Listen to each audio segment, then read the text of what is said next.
when he says, I don't think they're compatible, you know? Like, it's just, like, I don't know, it just, I just think it's stupid. I really do. I don't care. I don't care. We're going to try it out. It was picked. This is just, I mean, these were picked in the community, and I said I was doing this. I don't care if you don't think it's not going to work. YouTube, what's going on? Horse Racing Gamer, welcome back to Gallop Racer 2004. This is episode 213 on the series. Thank you guys so much for the love and support on the channel, as always, especially over the last couple of weeks. Especially the last week. I've obviously been trying something new. And I'm always trying new things because I hate being complacent and stagnant. So always want to try out new things to try to just expand and grow the channel. Rivershine Demo. I didn't expect that video to actually kind of perform as well as it did. So I'm so happy because that is a game I genuinely want to play more, and I am going to play it more. In fact, after I'm done recording these sessions, I may play it for a bit. We're at the end of the year, getting through all of the last races that we have. Later in the video, I will show you guys the breeding combinations that I had you guys submit in the Discord. We'll have the random wheel generator decide most of those, and we have our pairings for this season and the next season, or at least a couple for next season. But I'll explain it, once we get closer to that point. So our goal today is really to get through the breeding because, like you guys know, once the beginning of the year starts, this game is super slow. So it's not like it's going to be a whole lot of racing to do. So yeah. Soy Conquistador is up here in the Young Crown Cup, trying to get this filly a grade 1. I don't think she has one. Let me check. She does not have a grade 1 victory yet. So this could be her first. She's second favorite behind Tender Value. That's a tall task, and we know we're going to be competing against this horse pretty much for the majority of her career. Because we've already ran against Tender Value, and that horse smoked us by quite a bit. But, I mean, Tender Value is a fantastic horse. Say one of the best boys in the game, at least for this level. So, yeah. Let's see how she does. Winner place goal. 80 speed, so she's up there. But still don't know the rest of her other stats. The game is playing hide and go seek as always. She comes from Diamond Plan out of Chasing Hearts. Last corner leader. Her other two abilities are probably... I'm not even going to guess. I don't feel like doing that. But yeah... Just really been enjoying just doing the different content and trying out some new things on the channel. It keeps things fresh. Like I always talk about it. I can't stick to the same thing, otherwise I'll just get bored. I've done that before in the past and I hated it. Like I regretted doing it. And I wouldn't even say with this channel, it was with one of my other channels I was really successful with. Like that channel still to this day has like 48,000 subscribers, but I got super complacent and I kind of killed the channel because I just got lazy. And this is 5-6 years ago. And just never again will I get so complacent and lazy with my content that I'll just stop like trying new things or stop uploading. And worst mistake of my life, because I don't even know where I would be. That channel was really doing well. It was an anime-related channel, and it was doing extremely well. I had several videos with over 1 million views, and if you want the channel link, just let me know. I'll go ahead and share it with you. I do different content on it now, and it's slowly kind of looking like it might be under a revive, but it's still going to take a while. But yeah, it's just like... I was really fortunate that the channel took off, and then I just, like I said, I got so complacent, I got lazy, especially when it comes to AdSense. I'm just going to leave it at that. And I don't know, I just stopped putting effort into it. And that's why, like, I really try my best to keep myself disciplined with content creation now, because there was no excuse for me to get complacent back then. I got too comfortable when I should have continued to elevate, continue to improve. So... good start here for Soy Conquistador. She's still got a little bit of stamina left. Tender Value. I don't know where the horse is. Soy Conquistador. Is that Tender? That's Far Ruin. Far Ruin. Half a furlong left to go. Does she have enough to hold on? Soy Conquistador. She's going to win the Young Crown Cup. Oh, it's going to be close. Oh, gosh. Did Tender Value actually just nab us at the line? Her stamina's not good. She's always tiring, but I think they're still going to give it to us. And Soy Conquistador just... by a neck, holds on to win the Young Crown Cup. And guys, that is her first grade 1 for us. And I've noticed that with her. Like, it's several races, it feels like she's just winning. And I am curious what her stamina is. Of course, I'm kind of off and on with my spurts, so sometimes I'm going too early, tiring the horse out too much. Like, we know this. But, yeah, Tender Value just closed in on us, and she just gets it done. I'm just happy for the win, because really we shouldn't have won that at that rate. With that type of closing speed, we really should have lost. But fortunately, we just had enough of a buffer to get it done. And that's her first grade 1, so congrats to our girl. Only a little bit of thanks would go to me. Most of that goes to the horse, because she ran her heart out, you know? Like, I don't like doing that to my horses, so I gotta be more mindful. But a win is a win. We move on now to a grade 3 with Shallow Light, and I still have faith and hope for this filly. She's 3 years old, late growth type, very late, so she won't probably start showing any signs of real grade 1 potential probably till the end of next year. 6th favorite, though, in this grade 3. Are they going to give us over odds or a top 5? I hope not a top 5. Over odds, okay. You see her stats are very just blah, but the good thing is, if most of these 50s could be in the 70s, she could actually be semi-competitive because of General Reason's abilities, and then Irish Fleet as well. Her power rating actually is going to be better than I thought. In fact, that's going to be her strongest rating. So this is an experimental breeding I did with General Reason because, again, I wanted those abilities. Second win, Strong Heart Persistency. Those are fantastic abilities I would love to pass on to future generations. So I'm hoping Shallow Light can start to pick it up once, you know, these stats start to show some real promise. But I feel like I'm getting better with her. You know, we're not obviously winning, but she's been consistent. She hasn't finished below her odds. And that, to me, is a sign that once her stats get better, we should start winning a lot more. That's how it's always been for me.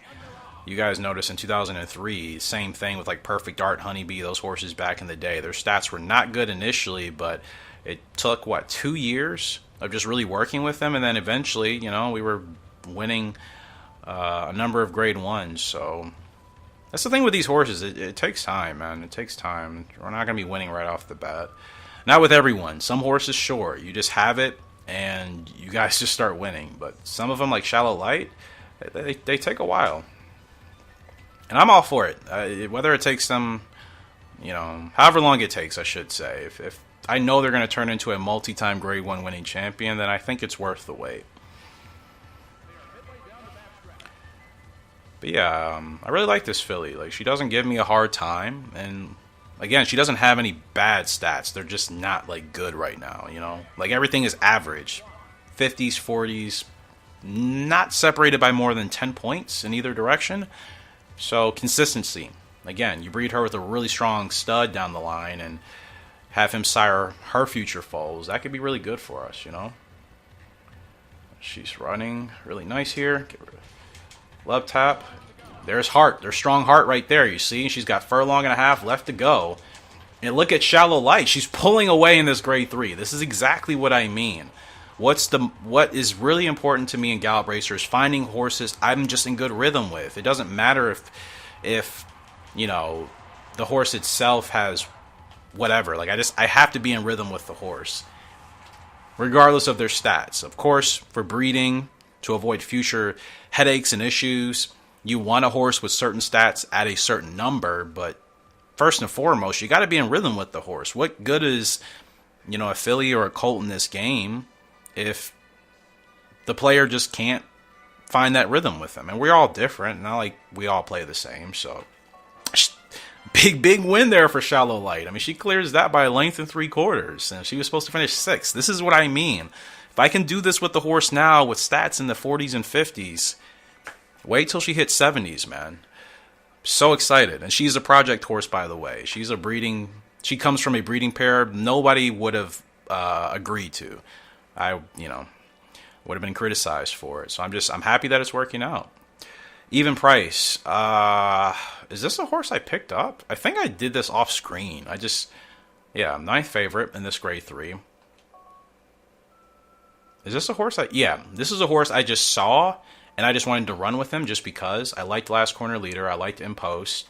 I like that this horse can run on turf or dirt. Good distance. Preceder. It's already peaked. I didn't get him to like start winning, or I should say race with him to start winning. I just like that his stats, as you can see, not a bad stat as far as like nothing is like in the 30s or the 20s. Like everything is, again, separated by what, 10 to 15 points tops. So, his stats at his prime, in his prime at his peak, those 60s were 70s clearly, and the 50s could have been higher 60s. So he's not some, all-star of a horse, but again, you think about breeding. We just saw it with Shallow Light. She doesn't have any bad stats. They just need to get better, Personally, for me, if I can find a couple of gems of horses like that just don't have a single bad stat, you can always breed them up. You can always take 60s, breed it up to 70s, 70s, breed up to 80s, so on and so forth. So I'm still thinking about that. Like, he's a horse I would use for one of my project breedings. Nothing that you guys are obviously going to have to worry about. It'll just be a breeding pair that I want to try. Sometimes they succeed, sometimes they don't. So I just like to make sure I explain that, because I know sometimes people will probably watch and be like, why are you doing that? What is that about, Eric? What is that about HRG? Sometimes I do goofy things that don't make sense, but I say it all the time, there's usually always a method to my madness. You just gotta have some faith. You gotta have some blind faith, man, Gotta have some blind faith. It's like, it's the whole catching you when you fall game. Some of you just have to let me catch you. Trust I'm going to catch you. I'm not going to let you fall. Have some faith like that. You can't see behind you unless you have eyes in the back of your head, and in that case, you're an alien. You just have to trust I'm going to catch you. That's my whole thing about having faith. Just trust that I got it. Doesn't always mean it's obviously going to work out 100%, but I'm not going to let you hit the ground. That's all I'm saying. Okay, so you move over to do that, and then you're just gonna... Okay, that's fine. That's fine. Whatever. Let's go. No Revo. It's all good. We're the 9th favorite, so we just have to come over odds. He's fighting still. Not expecting to win. Probably could have gotten an earlier jump. But as long as we finish in the top 5, I'd be pretty happy with that at the even price. We're 3rd right now. Gonna drop to 4th.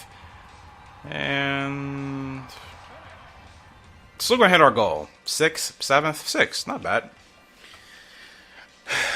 And granted, he's not like in the barn. He's just a horse I requested to ride. I think Collins was originally supposed to ride him, and I just said, yeah, nah, not happening. Yeah, bad spurt. So that's on me. But we hit our goal. If I see him pop up, I may continue to ride with him just because of those stats.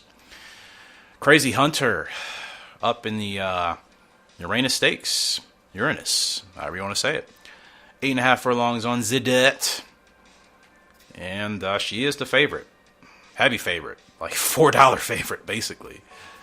So, no worries with her. Just acquired her, 2-year-old filly, as you can see, and response is going to hit 90.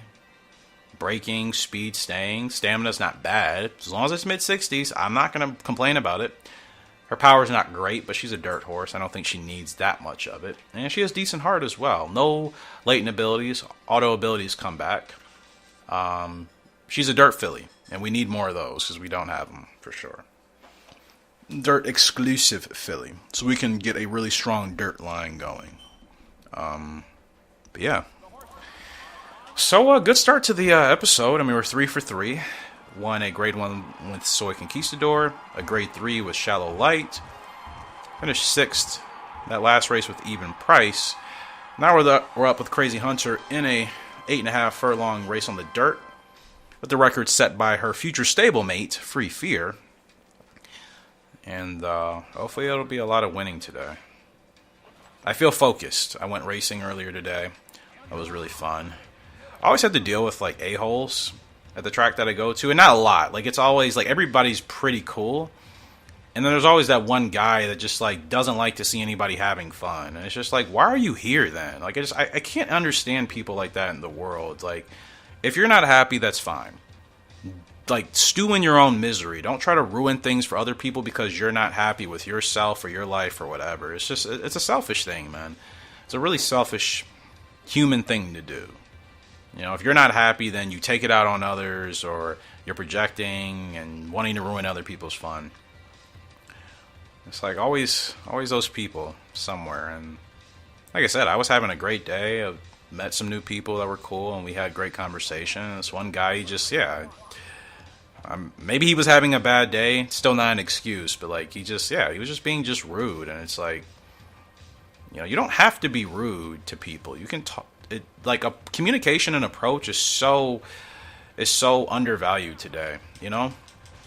Late start on the spurt, but we have plenty of stamina to roll. I'm not worried at the moment. I think Crazy Hunter's a good enough dirt horse where she's going to leave this field in the dust. And there she goes. She's taking off. Crazy Hunter's taking off. And we're going to be 2 for 2 in our wins. Well, no, 3 for 4 on wins today. 10-9 in that last fraction. Crazy Hunter gets it done. And that is her first grade 1 win for us. Let's go. But I was saying all that to say that usually when I go racing, I don't know, I just feel really energized, really focused for the rest of the day. Because if you've never been racing, man, you don't have time to think about anything else. Like, you're thinking about every turn, hitting every apex, making sure you're hitting your marks, and it's total concentration for the entirety that you're running, pretty much. And when I say running, I mean like actual, racing, driving. So I think on days like this, I tend to be just more focused in everything that I'm doing. Great win, 2.5 length winner. What can you say? Crazy Hunter. She's a pretty good dirt filly. And she's a horse I never have run with before, so it's great to be trying her out. And that's what I'm also trying to do. Some horses I've never played with in the game, because there's so many. There's so many horses in Gallop Racer. So many. It's like experiment. I feel like that's something in the Gallop Racer community that's not really preached upon. It's like we all know the really good, studs and the really good brood mares you should use to get strong horses, but like, why not experiment? There's so many horses. Can anybody say they've tried breeding with every single horse in the game? No. Who can say that? Who can say out of thousands of horses in the entire series, you've tried breeding combinations with every single one? Let's be honest, there's probably a couple of hidden breeding combinations none of us know about, right? But if you never try, if you never do some random experimentation, sometimes you'll fail, sometimes you'll succeed. Beautiful gray there. You'll never know, right? M&M, she's up in the Jupiter Stakes, 8.5 furlongs, another dirt filly. She's the favorite. Heavy favorite, for the most part. Yeah, heavy favorite by basically $4 again. To think we have Crazy Hunter and My Master, 2 great dirt fillies. And seems like breeding them with formal opera would make the most sense, right? Extremely fast. She's going to peak. I mean, we knew that. But she's where she needs to be. Fast pace, not good. We had that happen, I think, in the last episode, and it did not ruin the race. So I was initially hesitant about keeping her around because I didn't want that ability. But when I saw how she still won that race by a couple of lengths, even when that ability was activated, I'm like, okay, so it's not really a problem as long as you're still running her right. All right, sound the instruments. It is time for M&Ms in the Jupiter Stakes. And look, Free Fear has the record for both of these dirt races. And she's in the barn right now as we speak. I think she did conceive. I think she did, right? I'll have to double check, but wow. Just goes to show you, pretty fast filly there as well. So we're off and racing in the Jupiter Stakes here with M&M, aka My Master. And we're going to go ahead and send her out to the front, but not to the lead, because she doesn't want to be in the lead. There's that beautiful gray. Who is that? Visual Tail. I recognize the name, just I don't really pay attention to that horse.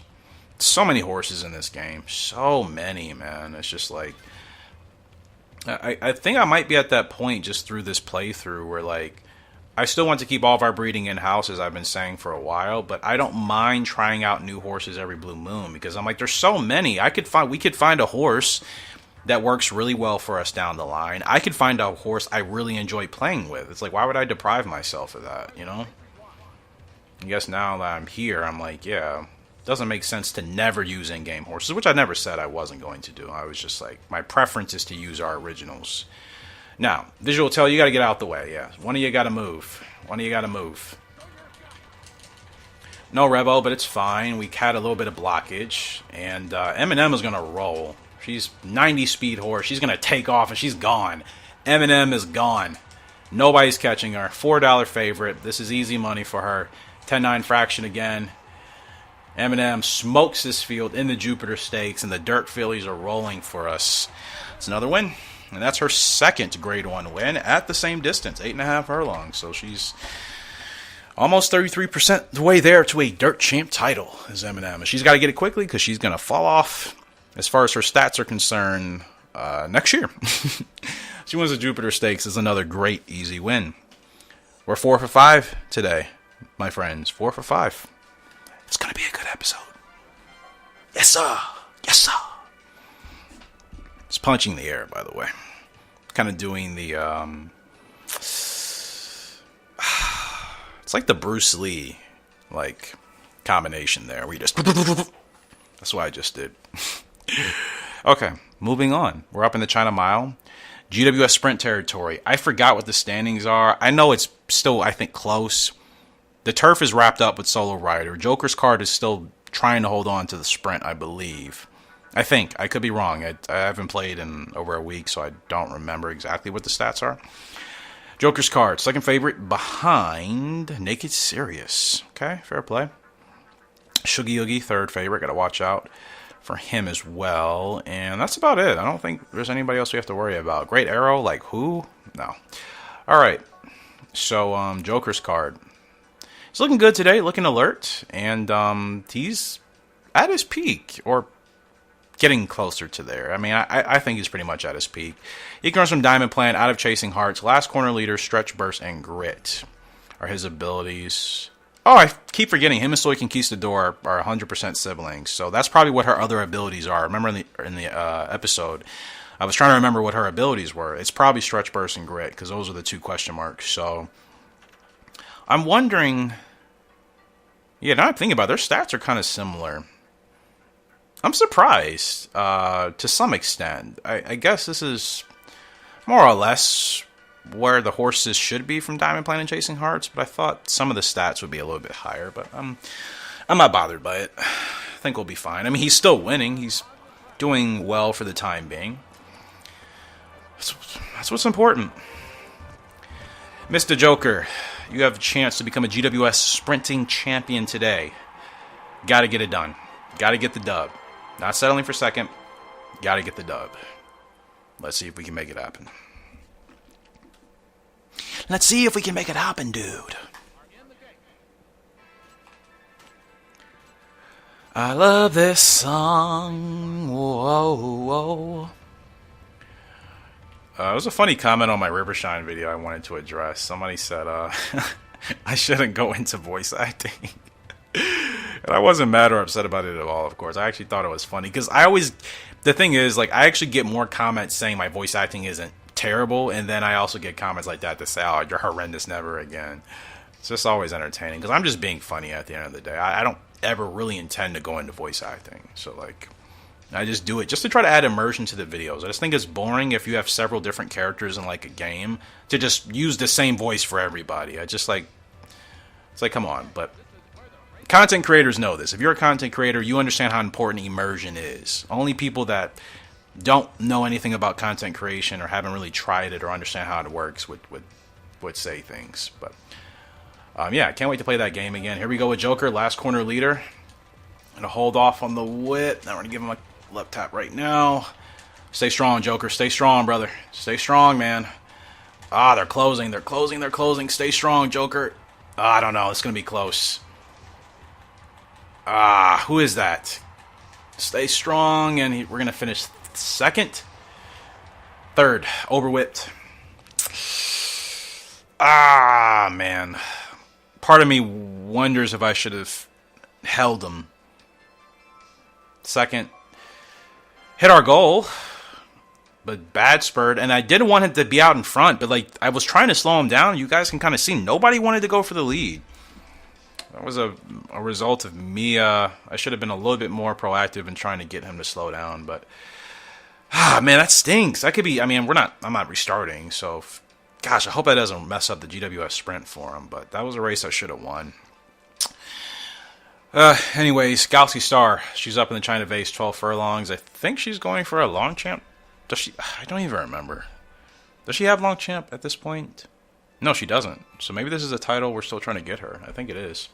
She's the favorite, as she should be. Like that, she's nobody's touching our baby, right? Nobody's touching our baby girls. They're not. They are not getting close to them. Not really. And she's, I mean, gosh, she's about to be 6 years old. She's been falling downwards for years as far as her stats, but she's still winning. She's like butterfly effect. I could care less if the game's like, they peak at 3. They're fine. Their stats will get worse, yes. I have to run them in the right races, yes, but they can still win at a high level. 73 stamina, that keeps her alive. 74 feel, she's not going to give me any issues. Her temper's not bad at 60, and she has a 90 response rating. Yeah, she's not the fastest, but that's why we're running her long distance, right? 9 to 16 furlong. She's not a sprinter. The game doesn't want to tell us her dirt rating. It's fine. From Vivid Legend, out of Chasing Hearts.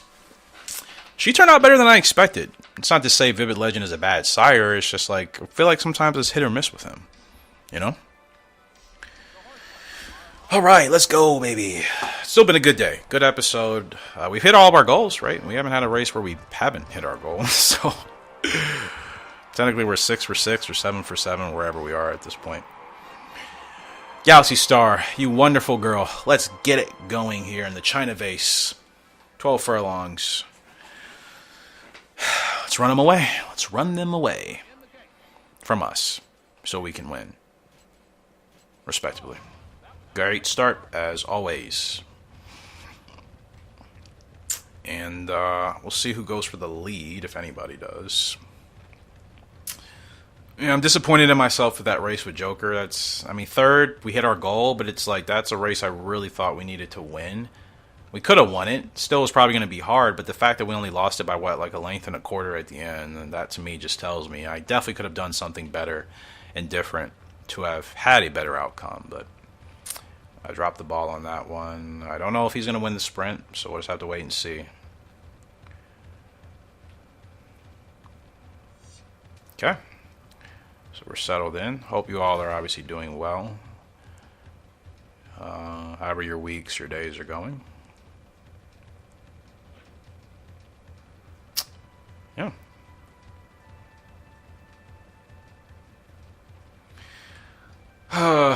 Miss Galaxy, you have been awesome. I've decided I'm not going to retire her or Cleopatra till after the next breeding season because we've already decided breeding, so I don't want to put them in the barn now. After we get past like April, that's when I'll retire them. So,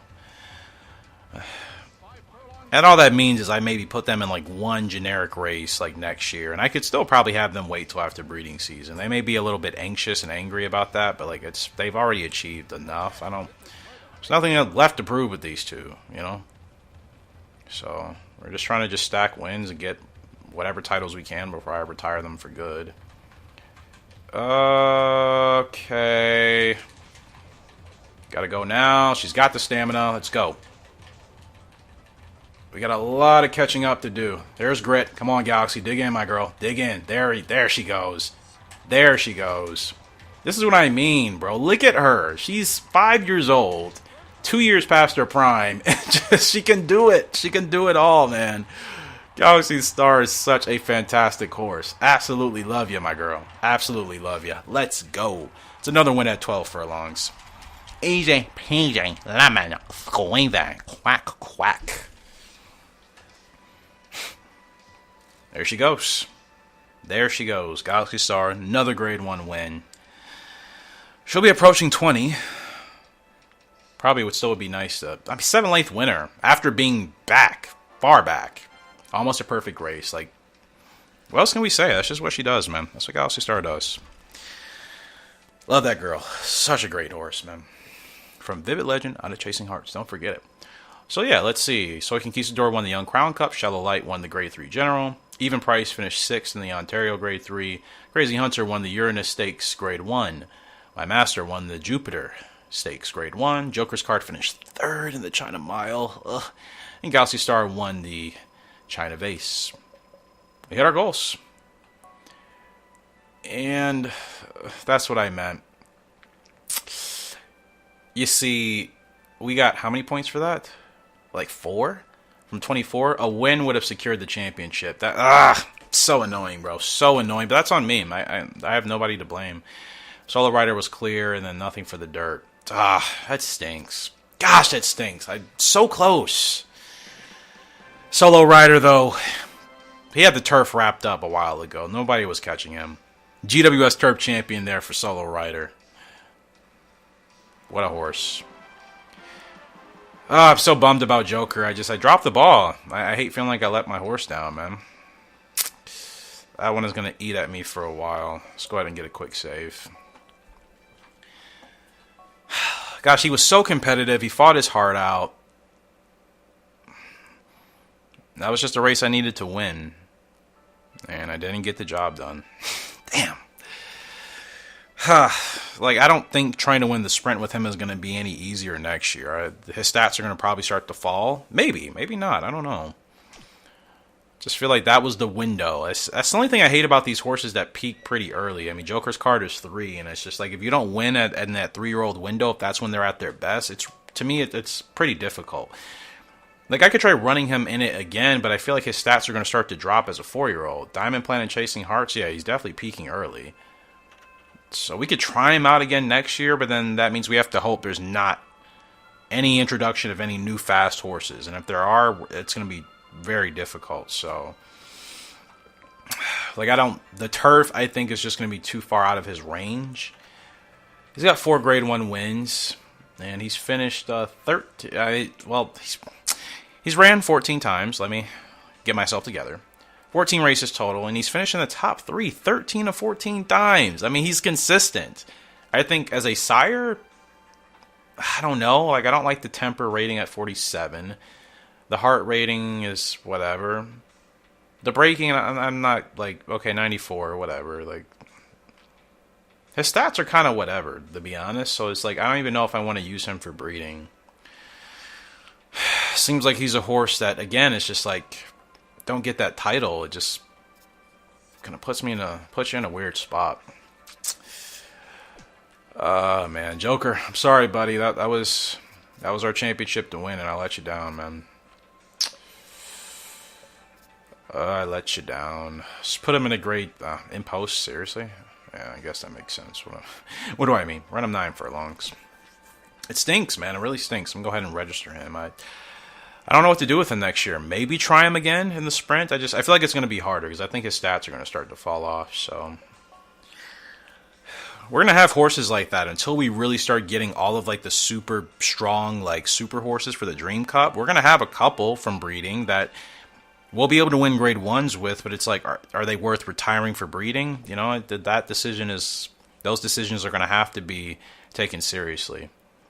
And I think him winning a GWS would have at least put him up for nomination, or consideration, I should say, to be nominated for a potential future, stud to sire some foals. But again, I mean, his abilities or whatever, we already have horses with those abilities, with better stats, only 4 Grade 1s. I love the horse. I mean, like, we're consistent. It's just, it stinks that I dropped the ball there.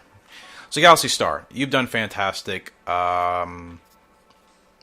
I'm going to run you in the... Yeah, this actually is perfect, because she still needs to get that Longchamp title. I don't think she has it. Right?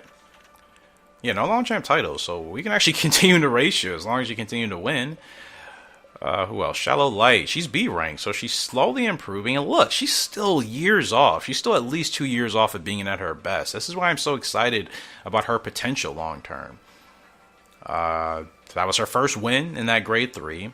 She's getting better now. Last 2 results, first and second in Grade 3s.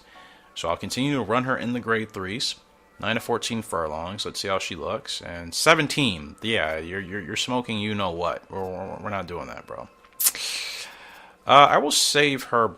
I don't think she's ready for a Grade 2 yet. I don't want to risk that. Here we go. Perfect. We'll race her in March. I think that'll give her more time to develop. Solo Roida. Look at this guy. I lost 1 race with him. He's 9 for 10. 9 wins and 10 starts with 5 Grade 1s. And title-wise, he's got a GWS Turf to his name. More to come.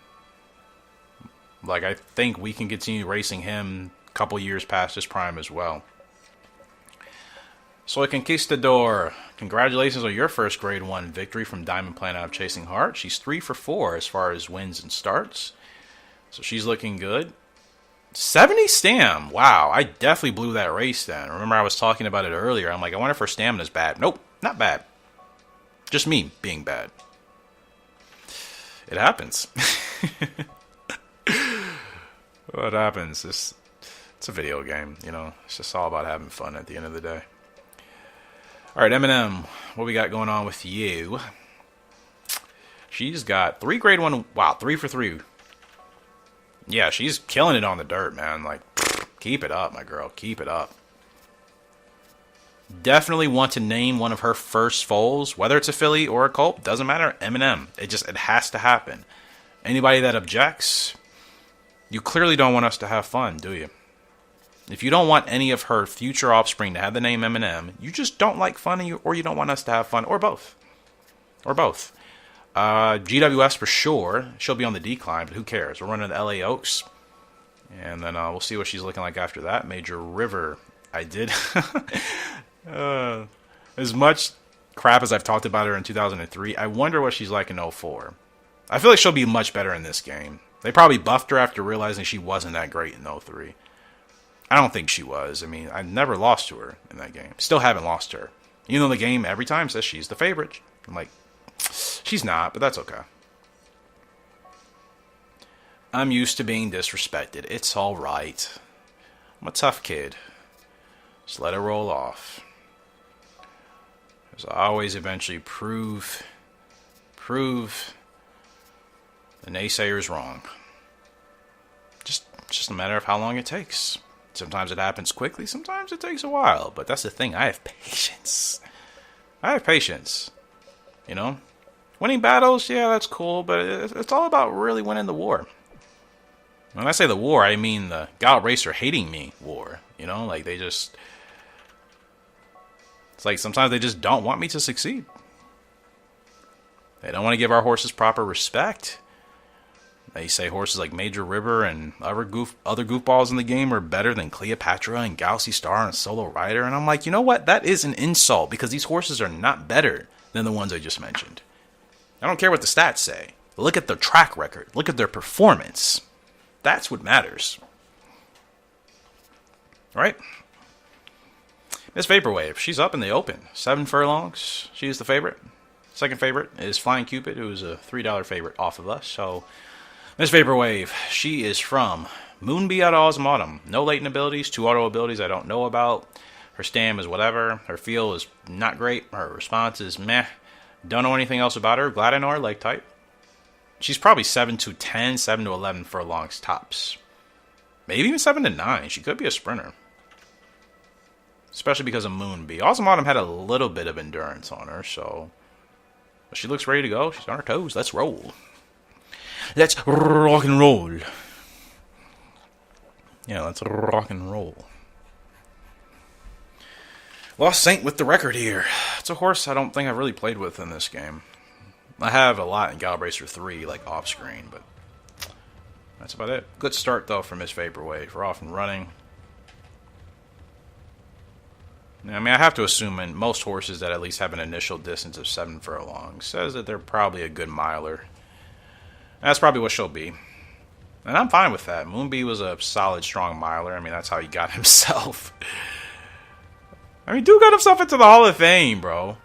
It wasn't like his stats were great. He was just such a competitive horse because of Pink Gemstone, you know? Right? Yeah. Okay, I don't know what's going on with the 7.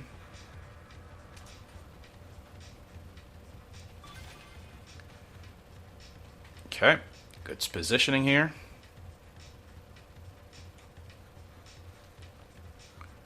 Okay, now we can go. And game over. Game over for Miss Vaporwave. She is off and running. I'm just going to stay on the whip, see if we can go for a record. Probably not going to happen, but you never know. 10-8 in that last fraction. She's still going. She's still going. She's got plenty of stamina. She's still going. Miss Vaporwave. Let's go, my girl.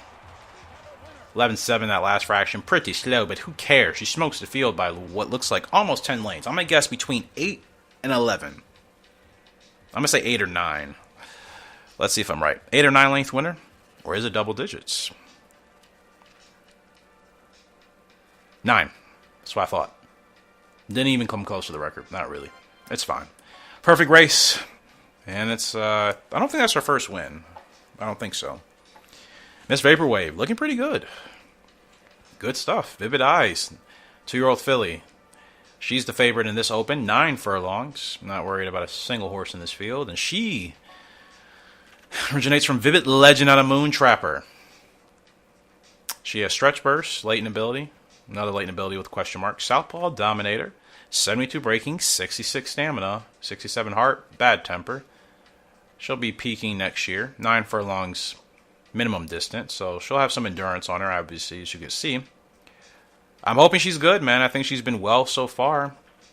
It would be crazy to think the stats are not going to be great from any horse I get from Moon Trapper, but she might be a gem in that barn. It's just like, it's so crazy to me. I know I talk about it in every episode, but you guys all know her by now. I've shown you her stats. She's not like a great horse statistically under any margin, but if you remember me racing with her, what does she always do? She always finished hard. She always raced hard. And she was extremely consistent, always finishing above her means.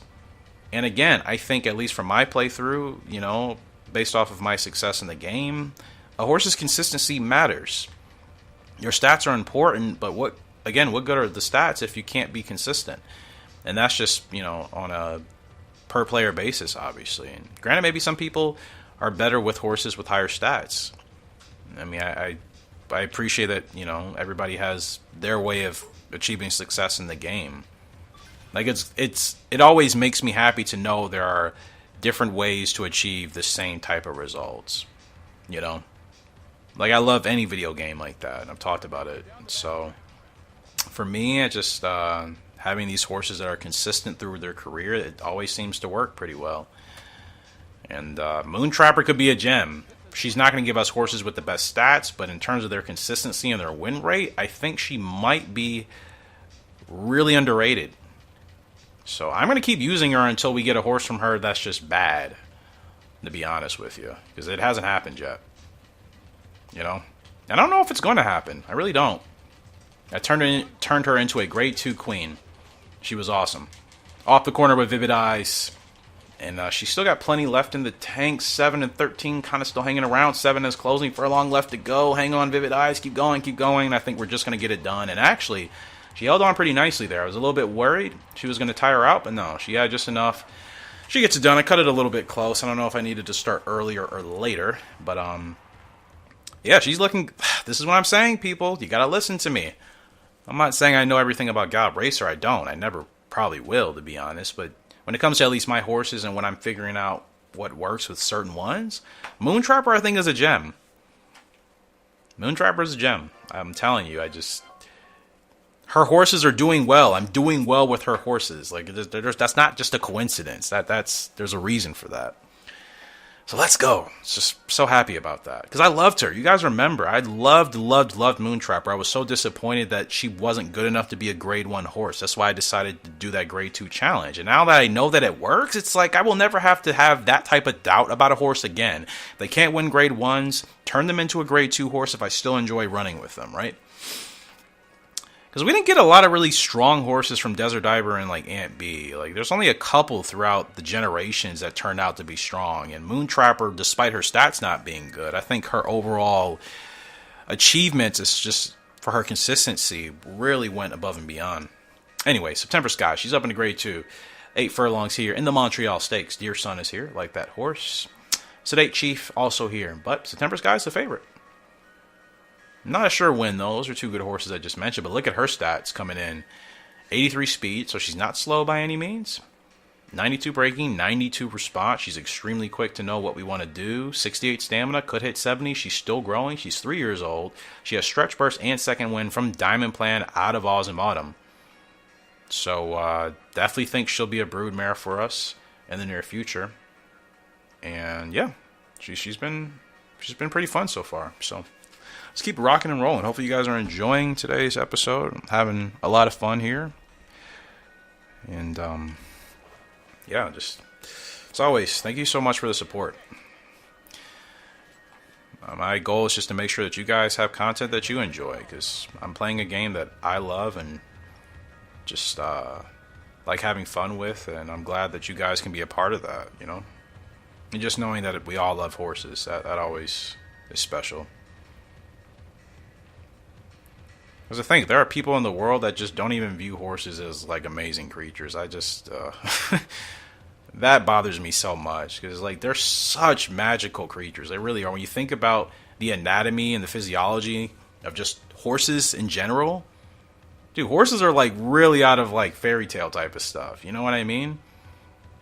This animal, this four-legged animal, 1,000-pound animal, whatever it is in kilos. Obviously, you guys could probably convert, but I'm just gonna say for my sake, as a lame, boring American, these 1,000-pound animals that can run from 40 miles an hour to 70 miles an hour, sometimes even faster than that for the quarter horses, you know, and they're extremely intelligent. Like they're so cool, man. Horses are so cool. They really are. I've always been mesmerized by horses since I was a kid. You know, I don't know. They're amazing, man. So I love that, you know, I can share that with you guys in this community. That means a lot. Look at September Sky. Making it look easy. It's a grade 2, but can't touch her. Finally getting the good horses I want, and hopefully you guys have been wanting me to have and wanting us to have just as a community in the game. And we're still not even at like super horse quality. Not really. I mean, we're getting there again. We're slowly getting there. Butterfly Effect was the first. Cleopatra, Galaxy Star, Solo Rider. We're getting there, right? But it hasn't become like the norm yet because we still have horses that flop. We still have horses that are kind of like just in between. So there's still so much more to achieve, man. Wins for all of them. Wins for all of, well, September's, yeah. No, she's 3. Everybody else is 2. Right? Let's go, baby. Wins on wins on wins on wins. I want to save again. I just make a habit of doing this. Seriously, all it takes is just like one time for that to happen. I don't think you'll ever like be paranoid about saving. It's just, it's happened to me in too many games in my video gaming life where I didn't save. Just, yeah, can't do it. So I think, I don't know if we still have any more races left. We'll see.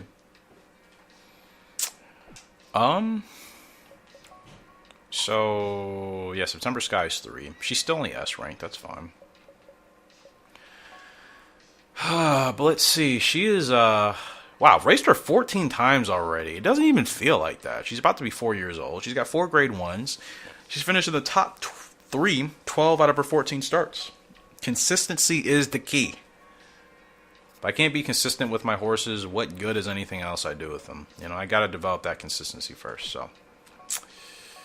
Alright, September, we'll run you in a grade 2. I'll put a little bit of distance on you. I want to see if you can handle that, because GWS Turf is probably a good category to try to run her in.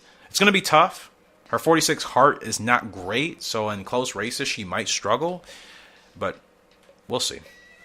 Alright, Vaporwave, and still, none of the 2-year-old fillies have broken away from each other. They're all still D's and C's as far as our originals. Vaporwave, 72 staying, so she's fast. That's why I figure she's just a really strong miler. That's fine. Wow, 3 wins out of 4 starts. She's actually been doing really well from Moonbee to Awesome Autumn. And just to check that pedigree again. Yeah, Moonbee does come from Pink Gemstone. I don't know why I thought for a second he didn't. I always forget about King Bee until I see his name pop up. Yeah, so Miss Vaporwave here, she's actually a 4th generation from her father's side, not her mother's side, obviously. But father's side, I mean, you look, Desert Diver, Ant Bee, Arts of Crop, Night Breeze, King Bee, Gemstone. So pedigree matters as well. Pedigree does matter. No, I'm glad for those of you that have been watching that some of just kind of my dialogue has helped you just kind of figure out what works for you. I love to see those comments because, again, like, you know, everybody plays the game differently. So if something I say can kind of help you figure out things for yourself and then you start having your success, I'm happy for you. You know, I don't need to claim credit or anything. I'm just happy that you found something that works and I could be a help with that. I'm really that simple. You know, I don't need any accolades or pats on the back. I'm glad you're having success and I was able to help. That's it. That's it. I just like seeing people have success and achieve their goals. So, Mythical 2-year-old fillet. When did I run her? Stretch Burst, close race okay for Moonbee out of Lee's Gold. She's, I don't know about her yet. I don't know if she's going to start to kind of pick it up or if she's just kind of going to be that filly that maybe won't do much for us. I don't know. I thought they wanted to run on the dirt, but I'm bugging. Don't listen to me. All right, 6 furlongs. Got to figure her out. I'm not sure about Mythical yet.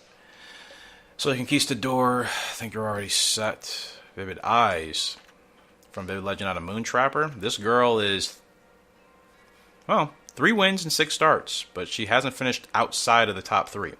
So, consistency. Again, from a Moontrapper fold. Like, hello? Hello, hello. Anybody home? Anybody there? Anybody have any curiosity in Moontrapper? No? Still just me? Okay, that's fine. No big deal. No big deal. Me and Moontrapper against the world. Well, I hope not. I'm sure some of you are excited to at least see what our future Moontrapper foals could be like. And I'm being funny. I don't take it seriously as an offense. If nobody likes Moontrapper, because I get it. Like, her stats aren't good. So, from that perspective, yeah, I get it. I think we're good. Am I missing? I'm not missing anybody, right? Yeah,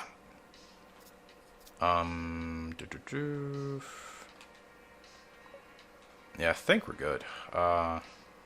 Yep, okay. So, do we have any more races, or are we done?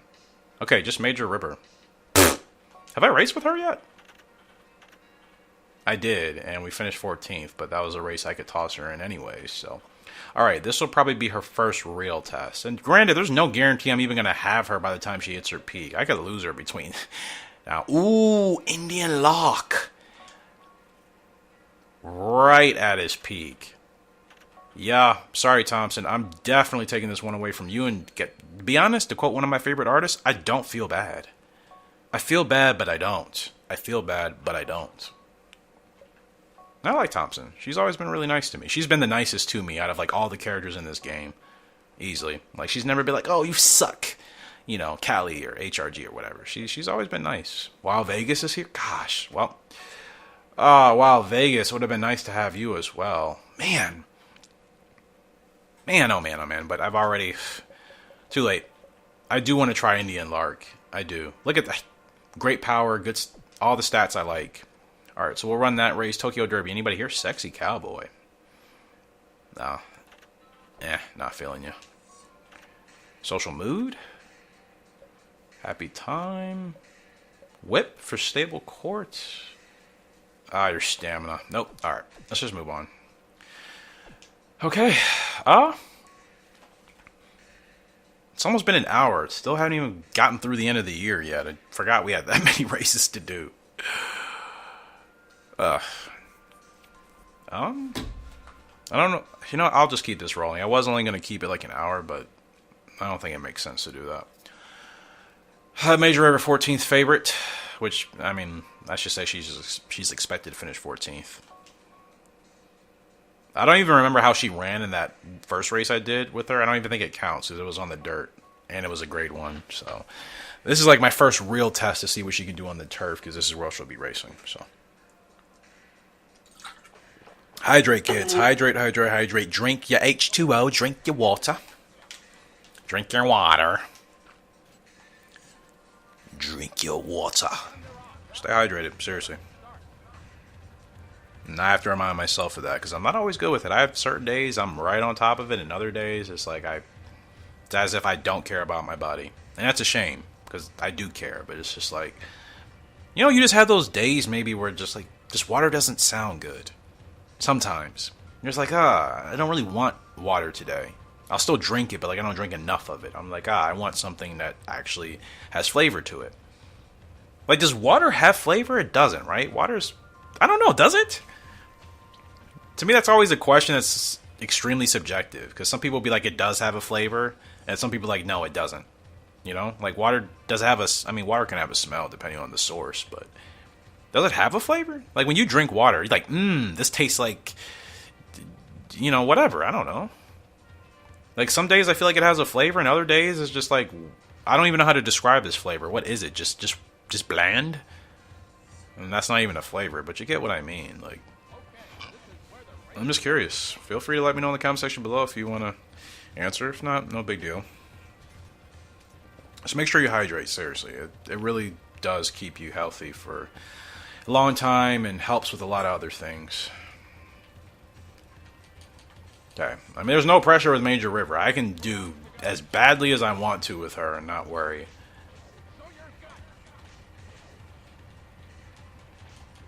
No, we're still gonna... No, we're not gonna fall in last. Wow. Alright. Okay. I'm sure she was buffed in this game. I genuinely don't think she's that strong in 03. And I'm not saying anybody can't have success with her. The AI are awful with her in 2003. And we all have had that happen probably in our games where the AI just isn't good with the horse they should be good with. Hell, that's been me in Gallop Racer, right? Horses that are awesome horses that other players are really good with and I suck at, right? Beat 5 horses. I felt good. I felt good with her in that last stretch. So I think once she gets up to her peak, she'll actually she'll definitely be a winner. That was a good test. That was a really good test. Indian Lark, winner GP, favorite. Yeah. Loving Carol's here. Wild Vegas, of course. Crazy Experts. Actually, Sexy Pageant, Coffee Boost is actually a pretty decent field. So 8 Devil. Gosh, I haven't played with Indian Lark in this game ever. Yeah, a lot of the horses that I'm using now, some of them are completely brand new to me. I haven't played with them in any games, but a lot of them I used in Gallop Racer 3. So, and again, each game is different, so they don't always play the same. All right, Indian Lark, let's do this, my boy. Because maybe if you stick around before you retire, we can I can try to snatch you up really quick and maybe get you into the HRG barn. We'll see. We shall see. Gosh, maintenance burned already. Ugh. That was quick.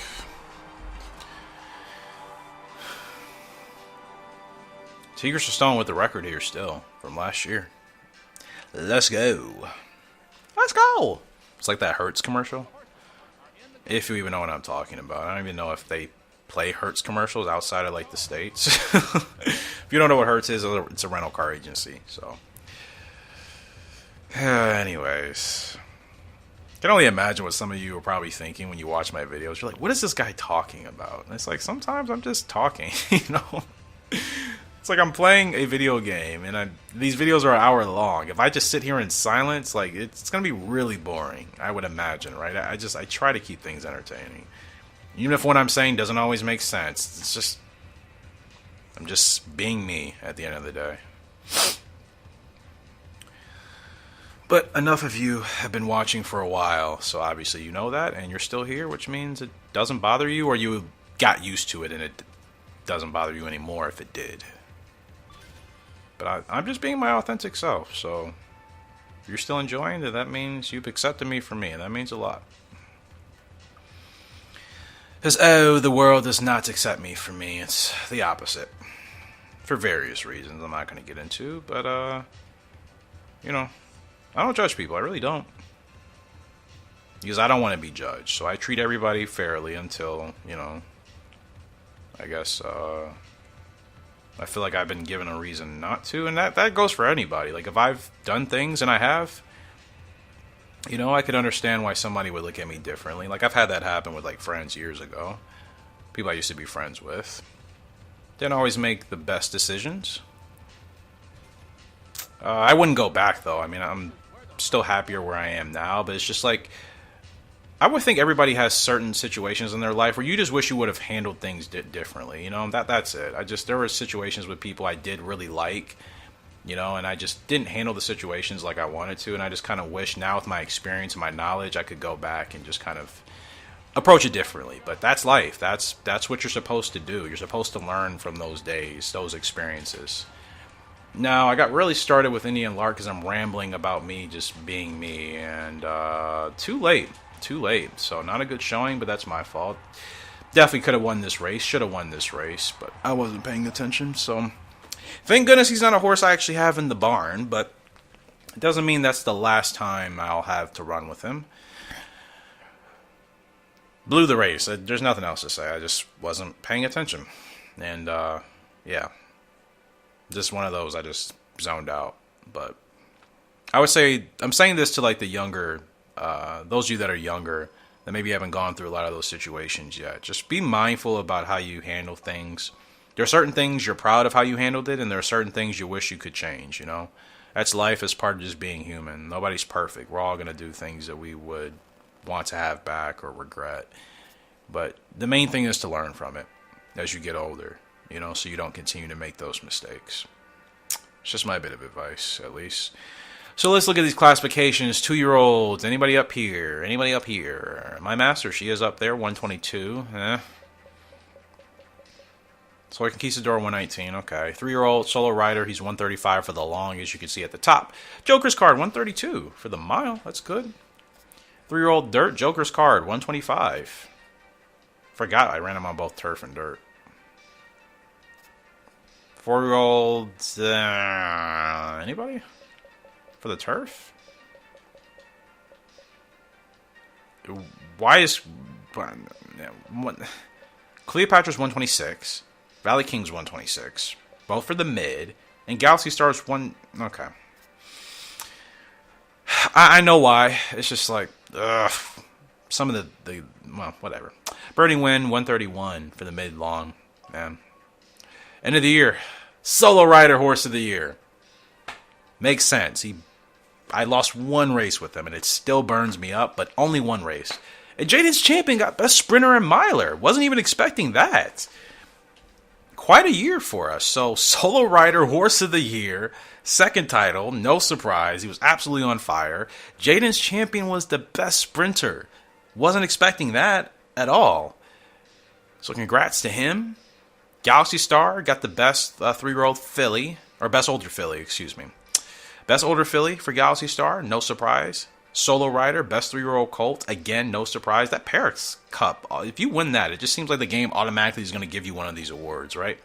Frugal Arc, Best 3-year-old Filly, no surprise. And Eminem, a.k.a. my master, Best 2-year-old Filly. What a great year. So, 6 awards for us. Yeah, 6 awards for the HRG stable. Let's go, baby. Of course, who cares about the jockey stuff? Like, this is every year. Every year. Every year. Solo Rider! Horse of the Year and GWS Turf Champion. Let's go, my boy. Let's freaking go. And I know you're getting sick of me saying it, but just remember that dude's from Moontrapper, okay? He's from Moontrapper. So I'm going to say it. Put respect on Moontrapper's name. So I'm going to say, peeps. What was I going to check? Save. This episode's still going to roll on. Probably would actually be a good point to put the breeding part in. I already recorded it before I started recording the gameplay here. So I guess I should probably put that in now. So yeah, I'm going to go ahead and make sure all this is good to go. And then I'll continue to roll this episode on at least till we get up to breeding. And get all that done. Because there's not a whole lot of racing we'll need to do anyway. So yeah. Next 10 minutes, it will be about a 10-minute segment with the wheel generator with breeding combinations. And I've decided off screen who I'm going to use for my 2 projects. So I will reveal those to you guys soon as well. But we'll continue to roll on now to show you guys the breeding combinations for year 37 here in our Gallop Racer 2004 playthrough. Let's go. Alright guys, this should be the part of the video where we're actually going to decide our breeding. You guys will decide at least half a dozen of our newest foals that'll hopefully be coming. And I think I'm still going to at least keep 2 projects for myself just for the sake of obviously kind of my experimentation. So I put all of your combinations, most of them I should say that I thought could fit into this random wheel. And what I decided we're going to do is once I cross-reference to make sure there's no inbreeding, we'll spin this wheel 12 times to at least get 12 combinations every year. And then if there is any inbreeding or any sires or broodmares are no longer in the barn, we'll just go ahead and use the next combination up that was selected. So thank you guys so much for supplying this. If you want to join in on this as kind of the HRG board of directors, make sure you join our Discord. That's the easiest place for me to make sure I can keep track of everything. Without further ado, let's spin the wheel and see what the first breeding pair is going to be for this upcoming season. And looks like it's going to be Black Ruby and Gentle House. Now that should work because both of them, from my understanding, I mean, they're both like in-game horses. There's no inbreeding, so sweet. Black Ruby and Gentle House. I'm actually kind of excited for that because Black Ruby, she was really a solid horse for us as far as what I liked from her. I'm not saying she was the best, but I thought she was dependable, and that means a lot. So Black Ruby and Gentle House will be the first one. We'll go ahead and remove, and we'll spin the wheel again. 11 more times to go, so sit back, relax, and we'll see what other combinations we'll have. And granted, some of these horses I think have already been moved, so I'm just adding based off of what you guys applied in your list. He's stargazing and real happy. Now that's one that should work if there's no inbreeding, I guess I should say. I'll have to obviously cross-reference and double-check with Real Happy. I don't know if they both have Western Tiger or anybody in their pedigree, but we'll see. So Stargazing and Real Happy, we'll take them off the board. And again, we have 10 more spins left to go. I'm really excited for doing this because I feel like it keeps things fresh, and you guys are going to have way more input on the future of our horses. Now, obviously, I still have to do a good job of racing and riding with them, right?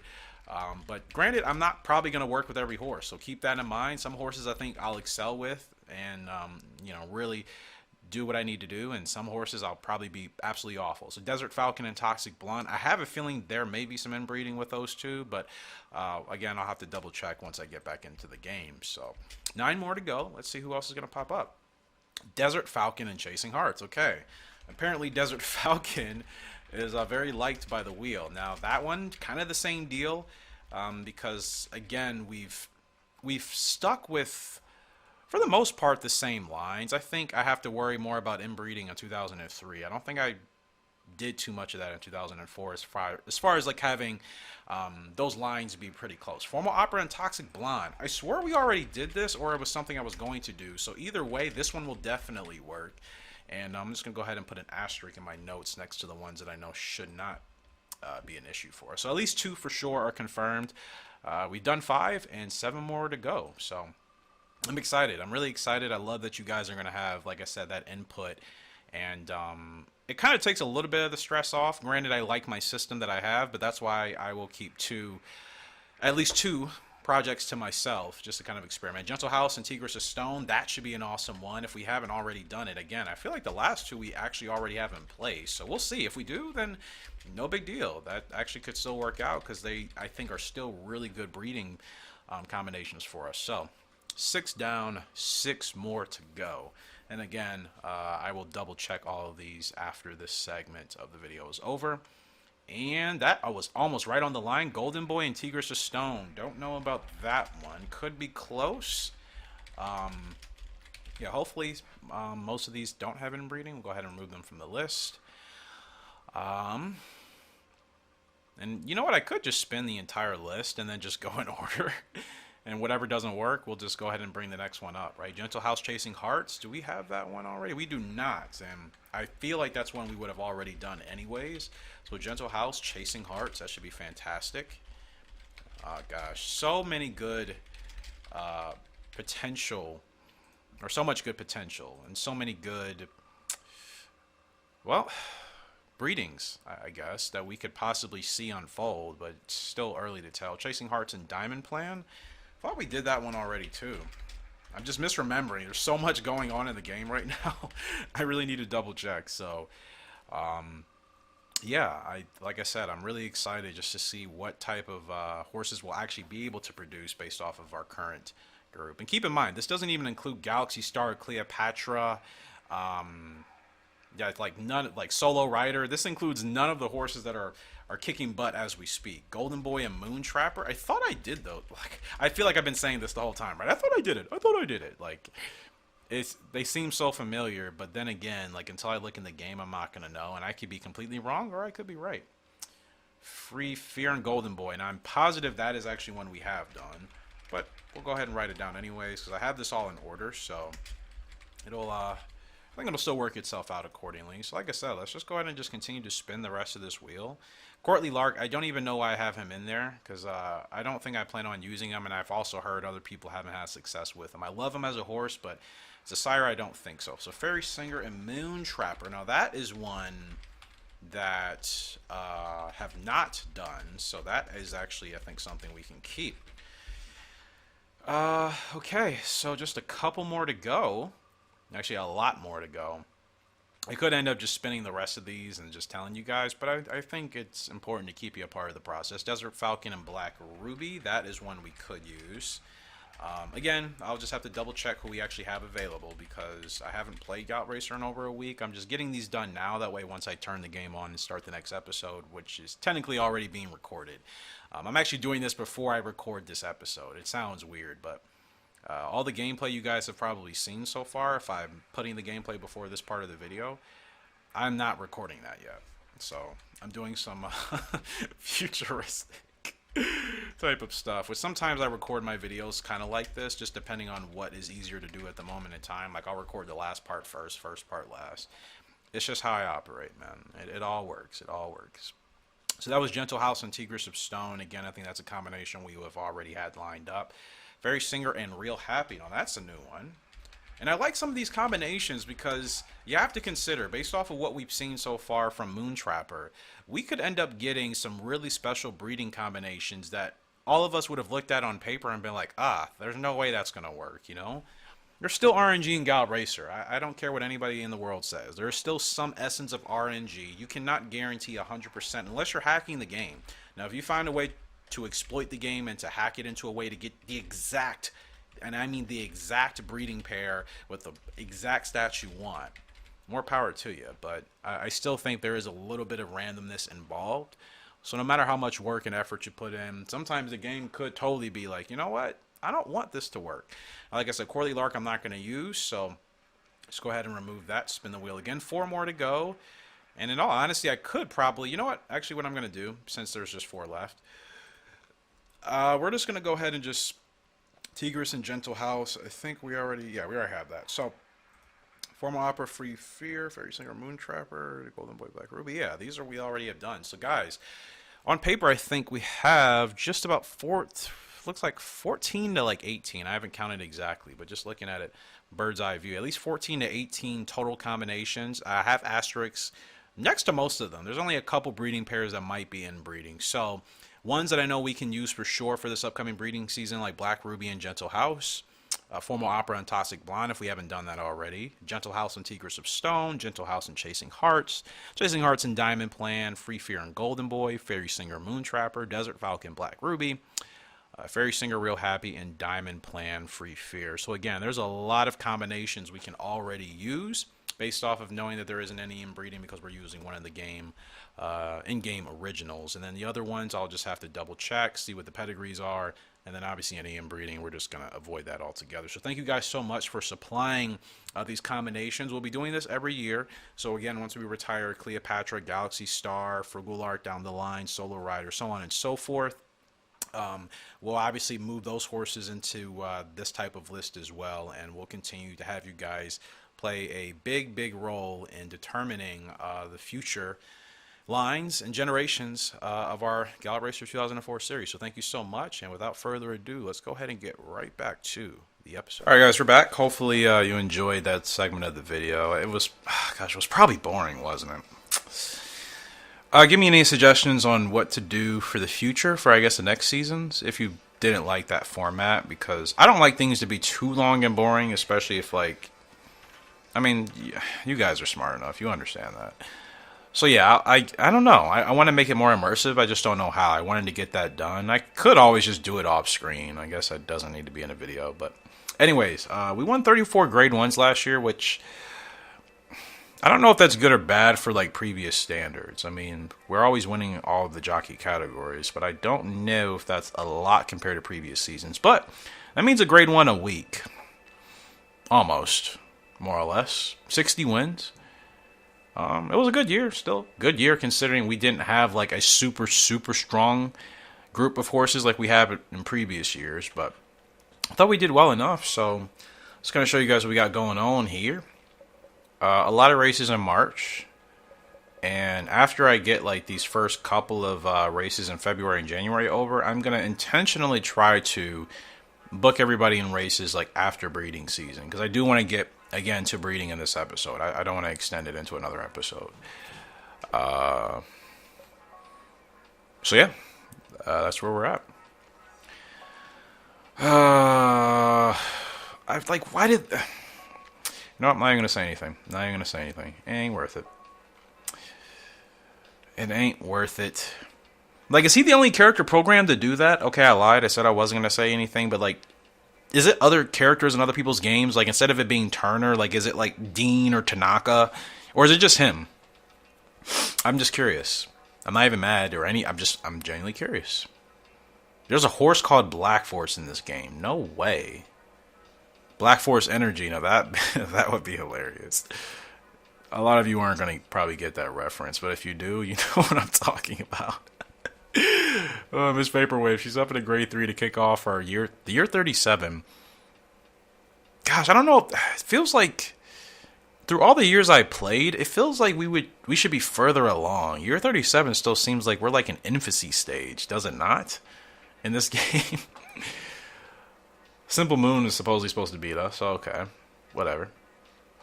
On her toe, she's ready to go, man. 3 wins and 4 starts. She's looking good. No latent abilities, but her speed's got to be in the 70s as well as of now, so we'll see how she does. So yeah, I don't know how long this episode is going to be. I'm just going to keep playing until we get through to breeding. That's all I guess you really need to know. Here we go.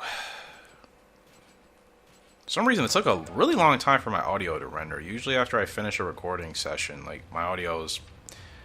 Sometimes, like, for it to really be rendered in the quality I want it to, it takes, like, an extra minute or two. And it took, like, 8 minutes, like...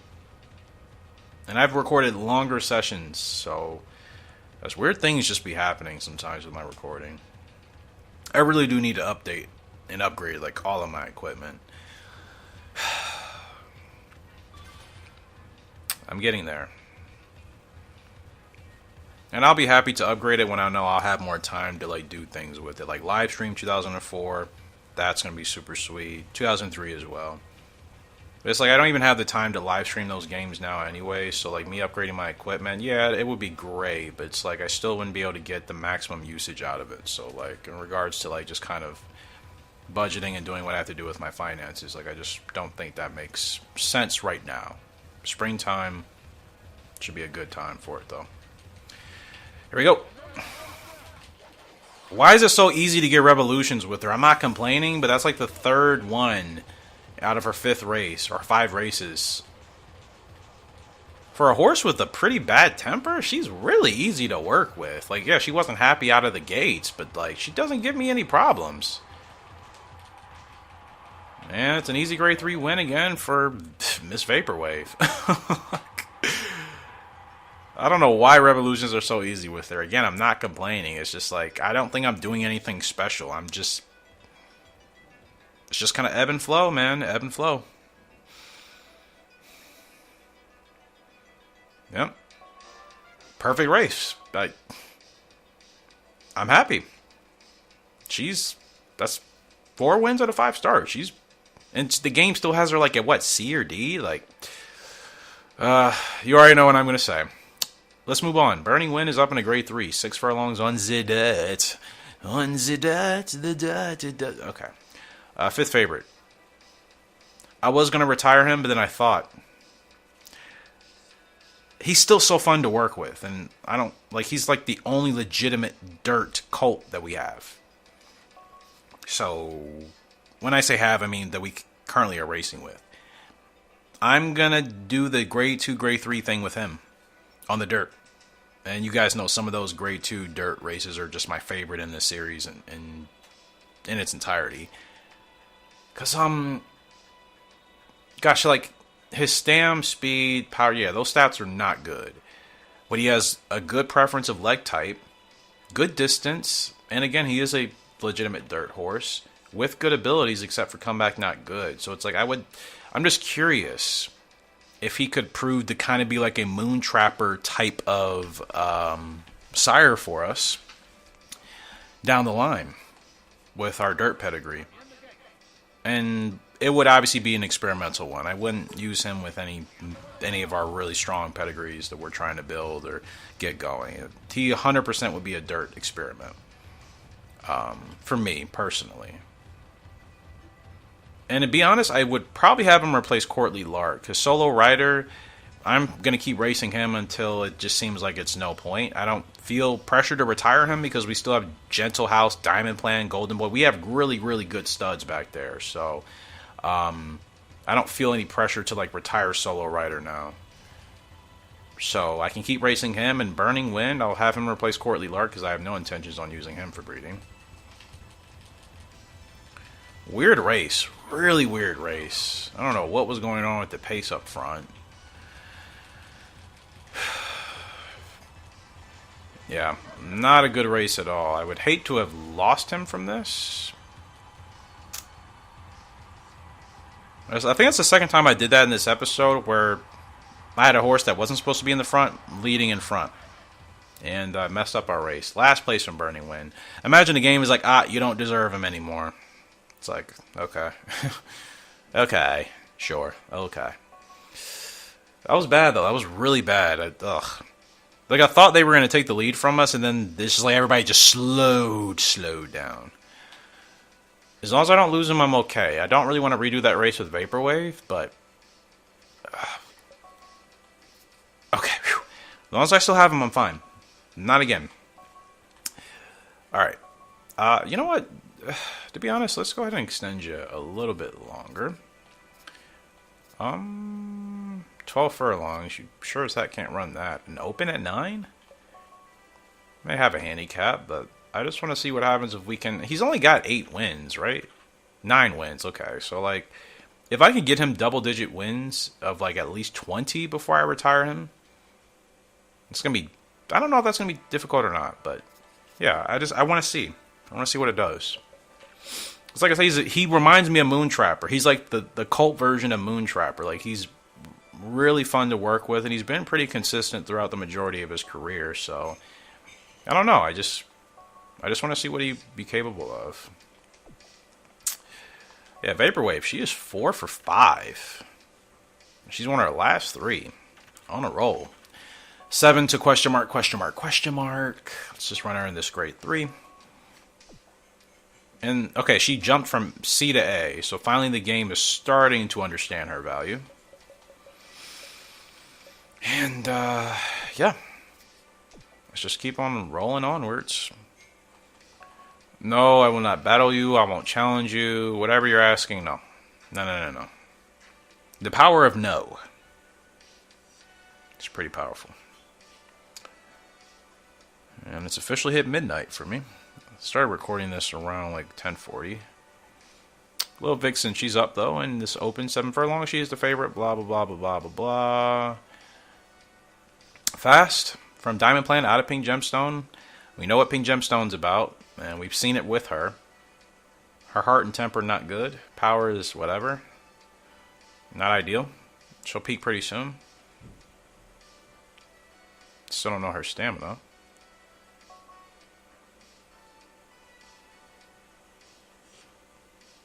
So let's see.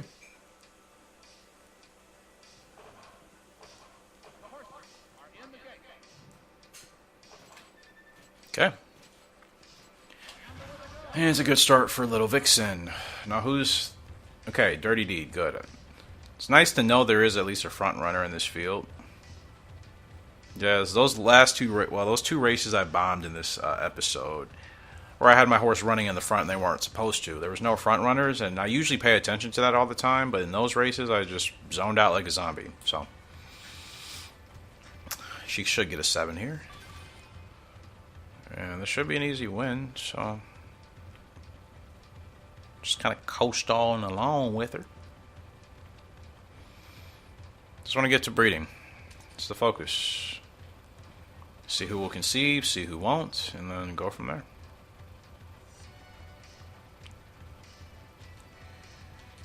Okay, let's go, my girl. And she's off. Revolution. It's been a while since I've gotten multiple revolutions in an episode. I feel like it's actually like 1 revolution in an episode, if that. Rocking and rolling. Little Vixen. And, wow. Yeah. We all know what Pink Gemstone was about. She was a very, very strong, gutsy, tough filly, man. And her daughter is following in her footsteps with the abilities, essentially, of a Diamond Plan. So, 8-length winner. It's an open, perfect race, easy money. Let's move on. It's going to be a competitive year, I think, for some of the 3-year-olds. I think there's several horses that we'll be able to put into the GWS. I'll give everybody a fair shot. I don't know who's going to take priority yet.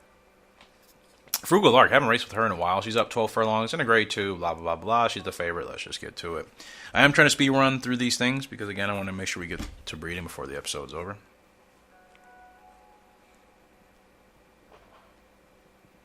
James Vole. Team principal for Williams. If you have no idea what I'm talking about, you don't... Ah! Blah, blah, blah! None in my mind! Why? Oh, before I got that awful start, I was talking Formula 1 related. There's probably like 3 of you that may have any idea. So, I guess I'll dead that conversation right there. I just saw something on my phone as I was waiting in between the transition there. Alright. Despite the bad start, she's right back where she needs to be, behind the leader. And it's cruise control until the last 3 furlongs.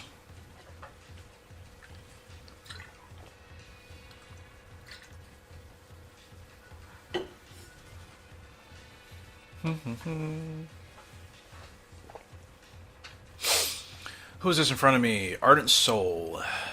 4th favorite, though. That horse could potentially win. Rest of the field, not really wanting to compete with us. That's fine. Still a lot of Proceeders way back there. We're not even running that fast. We're actually running pretty slow. So, like, why is everybody so far back? Interesting. Like, we're setting slow fractions here, and the other Proceeders just want nothing to do with our pace up front. I don't understand that. See, we're running slow. Like, she's not happy. I'm not complaining. I was just curious. I mean, we just need to win. I could care less what the other horses do. Yep. Get right alongside Ardent Soul. Let them know we're all about business. Let's go. Let's go. Let's go. Take off. Take off. Ardent Soul, you have nothing on Frugal Arc. You're keeping up. I give you credit. I guess the rest of the field just not come to play today. Wow. Ardent Soul's actually fighting back. How dare you? How dare you? I'm kidding. Ardent Soul's actually a pretty decent horse. And he smokes us. Clear. How dare me, actually, right? How dare me? Bad spurt. So bad. I didn't want to say it, but I'm like, that wasn't good timing. I needed a little bit more of a jump. I feel like that was my worst race with Frugal Lark in a long time. Did they take her away? I was going to say, that'd be outrageous. Wow. Bad race there. Should have won that. Thank goodness we still have her. My gosh. Not again, not again, not again. Focus up, Eric. Focus up. I feel like I'm slipping a little bit into complacency. I need to make sure I keep myself in the game. Literally and figuratively, I suppose. Because that was not a good race to bomb. 8.5 Heaven Stakes. Yeah, she's 4 years old. I think she's ready to run that. Definitely ready to run that. Gosh. Can I believe well, yeah. And that'll happen. 86 response. 81 speed still. Don't know where her stam is, but she's 4 for 5. B ranked as well. Okay, so the group of 2-year-olds I was a little bit hesitant about. Some of them are starting to obviously show their potential. So, I'm going to put you in a grade 3, just because, like, I still don't know what to really do with you. Ugh.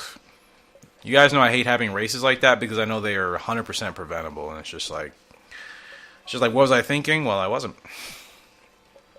And that's why you don't trash talk, because Ardent Soul not only heard what I was saying, that horse came back, beat us in the end, and basically said to me, "How dare you?" And I'm like, you know what? You're right. I'm not a hater, and I'm not a hypocrite. That's 100% on me. I was not good at all. I was not good at all, man. And then somehow still ran out of stamina. Maybe we were running too hot. Is it Ardent Soul stamina really that good, though? I don't really know anything about the horse outside of it being a pretty solid horse to compete against. I don't know the stats, but that horse led the whole way. We were clear on the rest of the field by almost 10 lengths, and that horse came back to beat us in the end because Frugal got tired. Like, should I have waited? Because, I mean, the fatigue, I wasn't running her hard at all. She was upset we were running too slow, so it wasn't like she was running hard. And, yeah, I wonder. Mythical, she's up 6 furlongs, open. She's a favorite. She comes from Moonbee out of Lee's Gold. Haven't raced with her in a while. See what she does. Yeah, it was just a really bad race. I don't know if I should have started later or earlier. The fact that she tired out at the end makes me think probably should have held her a bit, but it's like, I don't have stamina issues with Frugal. That's why it's like, I don't know. I don't think that's going to become, it's not going to become a regular thing.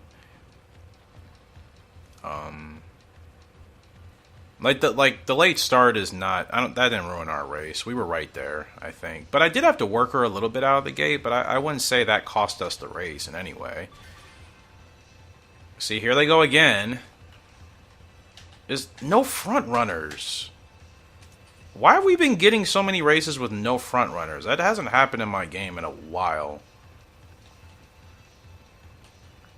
What is that about? Okay, I don't know how this is going to go. I should be looking at that. We're not winning this. No way. Yeah. I've lost all these races where there hasn't been a front runner in the field. I'm clearly getting too complacent and dependent on that, right? Because we have like, what, 2 or 3 front runners tops? So, like, I'm relying on them to set the pace, and then when there's no front runner, and I'm just kind of not paying attention. Ugh. Darn. Not good. That's 2 races. No, 3. 3 I've goofed up on after doing so well. Golden time. 11 furlongs. Let me actually check. Any front runners in this field? Not that it matters, we're a closer. Like, it's only happening to me with my Proceeders. I mean, we haven't really ran on any other horses with closer-like type, so. I hope I don't lose Mythical. But that wasn't a good showing, and I always forget, like, if I'm not paying attention, the AI, they may start out fast and then they just drop their horses back, especially in those sprinting races. They do it in the international races all the time, and I talk about it all the time, where it's like, I know they're going to run hard for that first 2.5, and then they're just going to slow their horses down dramatically. Like, I know it, and then I still fall victim to it because I'm just not paying attention, so that's 100% on me.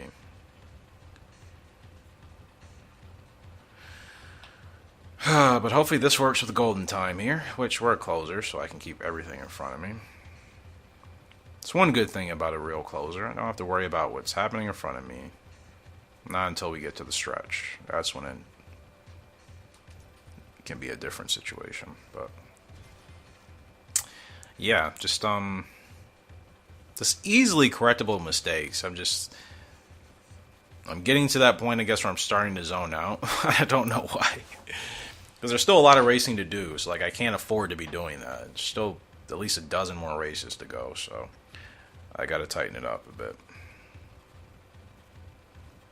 I feel like that happens sometimes when I'm in between like the recording sessions. Like I'll record the first part, make sure everything is good, record the second part after I've taken my break, and sometimes I come back from the break and I'm doing good, and sometimes I come back and I'm doing what is happening here. Like, just kind of goofy mistakes that I know better to make or not make. So, I could have kept him in that gap. I know. Come on, my boy. You got it. You got it. You got it. You got it. We just need to stay close. You're fine. You're fine. You're fine. Keep running. Plenty of stamina. Ah, they're not giving up yet, though. Not that I expect them to. We're the favorite. Too late, huh? Yeah, I'm not...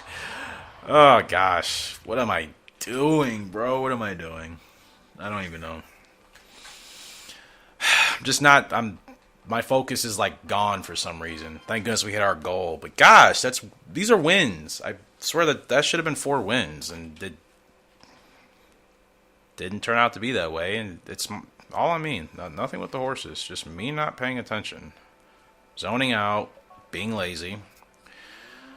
Oh dear. Oh dear. Oh dear. Oh dear. Well.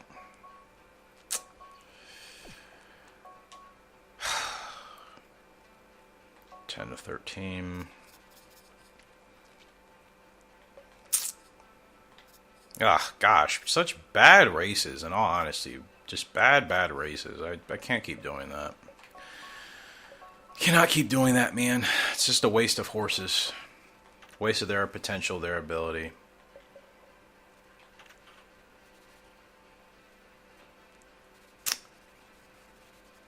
Yeah, Mythical. I can't even say she's a bad horse because I've had questionable results with her, and that's all on me, you know. So it's like I'm not going to toss her under the bus because I don't think it's her primarily. It's me 100%. Keep her in these opens till I can try to build some rhythm with her, you know. Because who else? Am I missing somebody? Oh, you're good. You're good. We just ran a bunch of races. Who am I forgetting? Vaporwave? No, you're straight. Little Vixen, you're good. You're good. Frugal, you're good. Solo. Okay, everybody's good. I don't know why I thought I was missing a race with somebody. Alright. Let's try to... Valley King, I've not raced with this dude in forever, but I think I was trying to do this... He's still growing. I always forget that. I don't race him for months, and I'm like, oh, yeah, he's peaked. And it's like, no, he's still not even peaked as a 5-year-old. No grade 1s yet. He's got 15 finishes in the top 3 out of his 21 starts, so pretty consistent. I don't know what he's going to be at his peak. Low 80s, I'm assuming, for speed and stamina. I mean, that makes him pretty competitive for most of the championships we'll be running him in, whatever that is. That's all I really know so far. All right, no more bad races, Eric. Okay, let's try to show some competence here, as I was doing in the first hour, and then I've just completely just been like, Soy Conquistador, not messing it up with you, favorite. And it's grade 3 running 9 furlongs. She's pretty much at her peak, so many horses, actually. Soy Conquistador, September Sky, Miss Vaporwave possibly. There's a lot of horses we can put into all the GWS categories. Like, I think at least half of them can compete for a title, so it's going to be quite challenging to decide who to prioritize, and I guess I'll see. Gosh darn it. I guess I'll see who I've done the best with and probably give them kind of that first initial look. This is not where I want to be. Did not even mean to bump that horse. I don't know what's going on. I have no answers and I have no excuses. I just, for whatever reason, I'm just not really zoned in at the moment. Gosh, what is going on? I'm feeling all sorts of sporadic at the moment. Okay, let's calm her down, get her settled. We should be fine here. Need to get a win. Need to shake off whatever this bad juju is that's going around. my playing at the moment. Like, it's a glaring difference, right? When I'm paying attention, when I'm not.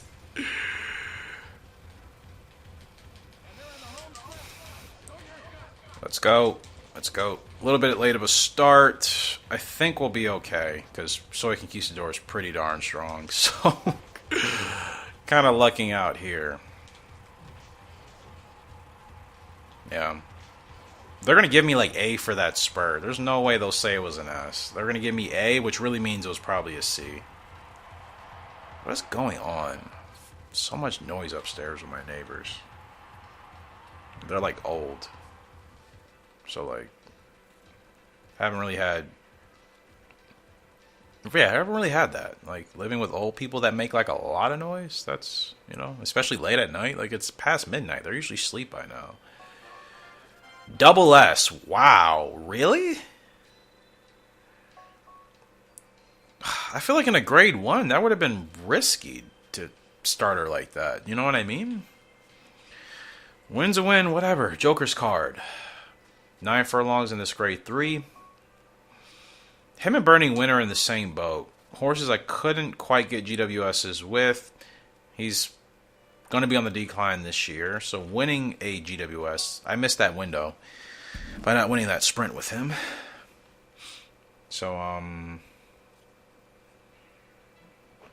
yeah, not sure what to do, but I guess I'll see. Just based off how this year goes. We can still chase titles with him. It's just GWS Hall of Fame is probably out of the question. I could still chase probably a couple titles with him. But again, it's like, do I want to use him for breeding? I don't know. Like, what are we getting out of using him for breeding? We already have horses with his abilities with better stats, you know, and a better track record. So he's as much as I love him, he still hasn't made like a serious case yet for himself. Now, if he can start to rack up maybe a couple of like titles, that'd be a different story. So it's kind of where I'm at with Joker as of now. And unlike previous races where the leaders wanted to go that fast, I'm actually going to hang out back here because maybe that was the smarter plan, and that's what I should have did with Frugal Arc.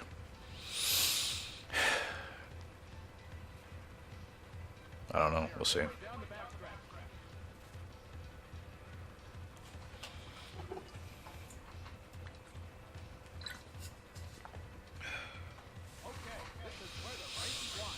Okay.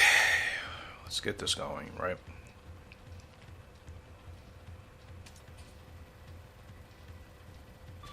He's moving nicely, so I'm not going to really stop that from happening. You're good, my dude. You're good. You're good. You're good. Hold steady. Hold steady. Hold steady. You're good. Here we go.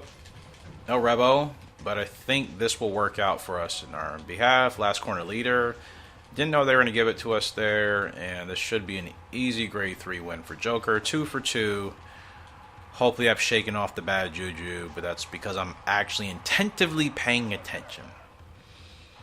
Sometimes I got to do that. Once I get to that point where I'm starting to zone out, it's like I actually have to focus. Like earlier in the episode, I was more alert. I wasn't really zoning out, so I didn't feel like I had to like really focus like that hard. But since I've just started to kind of just zombify myself in that way, it's like I feel like I have to focus a little bit more. Win's a win. Win's a win, and we need them.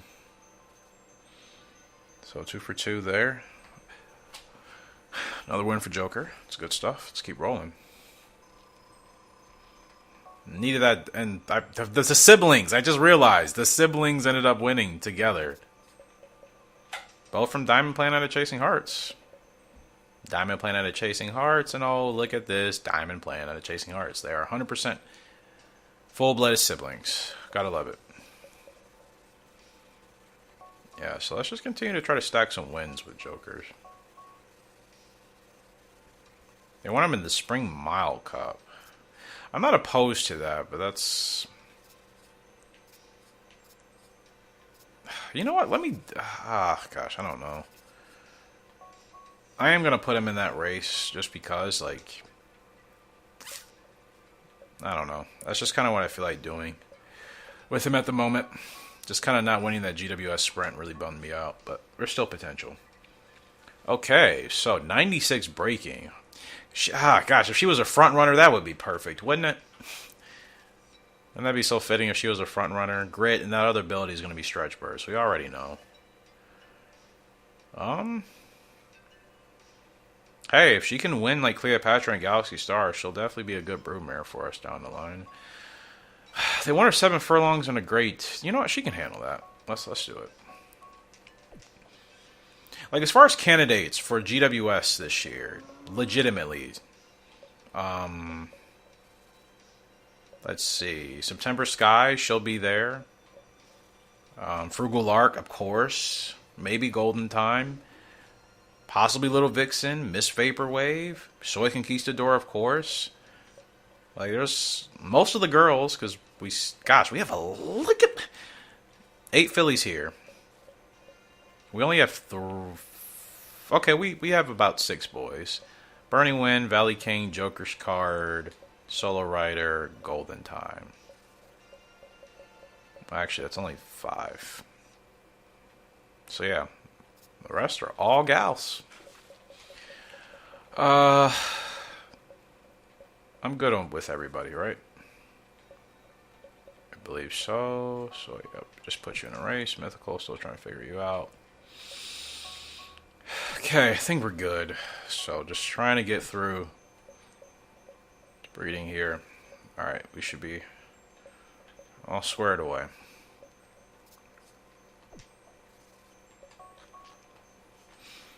Little ones are going to be born really soon. 2 weeks from now. Which, in real time, will probably be within the next 10 minutes. Vivid Eye, she's up in a grade 3. 9 furlongs, she's the favorite. From Vivid Legend, not of the Great Moon Trapper. I'm saying the Great Moon Trapper because I feel like she's providing really good horses for us, even though on paper she's not looked at in that way. But she's doing well for us so far. Did not expect it at all. Like, I would have never expected her offspring to be this good, you know? When I talked about doing that grade 2 challenge, which was over a year ago in real time, I had no expectations that she would be providing quality horses like this. And granted, we still have at least another 2, I think, to test out that are not on the track yet. So it's like, so far she's I would put a check mark next to her name. Like I said, we're not going to get good stats with her, but quality, consistent horses, that to me is more important. If we want to find a line to build, right? We've had horses in this game. I've had some with really good stats, but I didn't like the way it just felt running with them, and I couldn't be consistent, and some of those good stats kind of went to waste. I mean, Jaden's champion. Dude was fast, but it's like 42 stam. I understand he was a sprinter, but still, nothing in his pedigree should have given him that bad a stamina, even with his speed, you know? So it's like, prime example, it doesn't always work out. No Rebo, but it's fine. Plenty of stamina left to go. I don't think anybody's catching us. Vivid Eyes looks like she should be rolling on to another win. Like I said, man, I think Moon Trapper is the hidden gem for this particular playthrough here, and like I said, I'm happy. So if you have any horses that maybe didn't turn out to be great grade 1 horses in your playthroughs, especially if you're kind of early game, just drop them to grade 2s and grade 3s and just rack up a lot of wins there. You know, just grind out grade 2s, grade 3s. Just get as many wins as possible if the grade 1s might not be the best situation for your horse depending on its stats. I'm telling you, you could still have a really good stud or broodmare with the right pairing, of course. I think these things are working with Moon Trappers, you know, foals so far, offspring, because we're pairing her with good sires, you know, good studs to sire her foals. You still have to take that into consideration, but if you have a horse like Moon Trapper, don't abandon her, especially again if you're early game. Try her out. You might be surprised at a quality horse you get. You may not have the stats you want, but we can always breed up stats. It's not like that, you know what I mean? That's not a problem. So remember, I was upset about this group of 2-year-old fillies just being C's and D's for the longest. Now we have 3 of them in the A's. Mythical is still behind because, again, I'm still trying to figure her out. Vixen is slowly catching up. So, lo and behold, what looked like it was going to be a potentially a struggle class of 2-year-olds, they might actually turn out to all be okay. Because I feel like I'm in much better rhythm with all of them as of now. Again, except for Mythical. Just got to get dialed in with her. 24 Temper. Doesn't feel like it. You give me no real issues. We've finished in the top 3, 7 of our 7 starts, and you got 4 wins. You give me no issues, so I'm not complaining. But again, Moontrapper didn't give me issues either, so.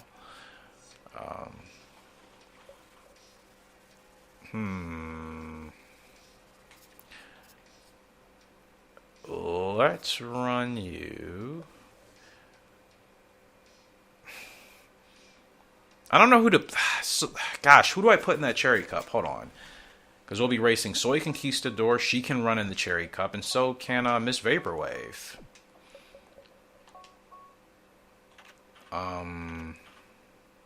She's won her last 2 races. The thing is, I don't know if she's quite ready for the Grade 1 yet. I feel confident with Soy Conquistador and Vaporwave. I'm just... Actually, let's toss her in this Grade 2. She wins that, she might be ready for the Grade 1. I think that's what I'll do. Who else did I race on? No. Am I forgetting? Why do I feel like I'm forgetting races? No, it was just you, right? Everybody else is good. Yeah. Gosh, look at all the races in March. There's still so much to do. Still so much to do. It's fine, honestly. I really do want to get to breeding, so I don't always feel like that every year. You know, some years I'm just like, we'll get there when we get there. And this is a year I'm really anxious and excited to get to it. So, but I was like, I need to be running these races. I shouldn't be skipping out on these, you know. There's still some things to figure out. Some of the horses still have question marks next to their stats and abilities. So, like, we still have to get the right amount of racing in. Crazy Hunter up in a Grade 3, 8 furlongs, 4th favorite, blah, blah, blah, blah, blah, top 5. No, winner place. Wow. Okay. So the pressure's on. 4th favorite, but we have to win or finish in 2nd. Thanks. Thank you. It's a Grade 3, though. Should be able to get it done. Hopefully. Now, run him as a front runner or a preceder. Probably benefit as a front runner, but we'll see. See what the pace is looking like.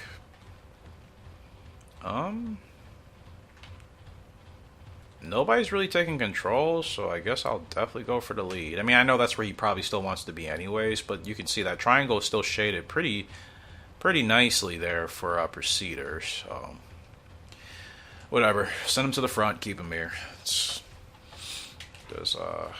Oh, yeah, wow. We actually are the only true front runner in the field, I think.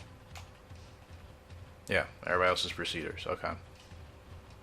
You see, like, all those races where we didn't have a front runner, like, it would have been nice to actually have been on a horse like this, because being at the front would have suited us. I don't know. I used to pay attention to, like, the times of years where the roughs were on the track. Now I just try to look at it visually. But I don't even know if that helps all that much. We have plenty of stam. I hope we're able to kind of fight this off. It's a tough race, though. Nielsen's pushing. Come on, Golden Time. We said winner place goal. Winner place. Come on, brother. Keep fighting, dude. Keep fighting, dude. It wasn't a good start by me. Just finish strong. Finish first or second. Close race. Close race. Wow, we're going to finish second. Barely. What a race that was. That was actually pretty fun, man. That was close all the way down to the wire.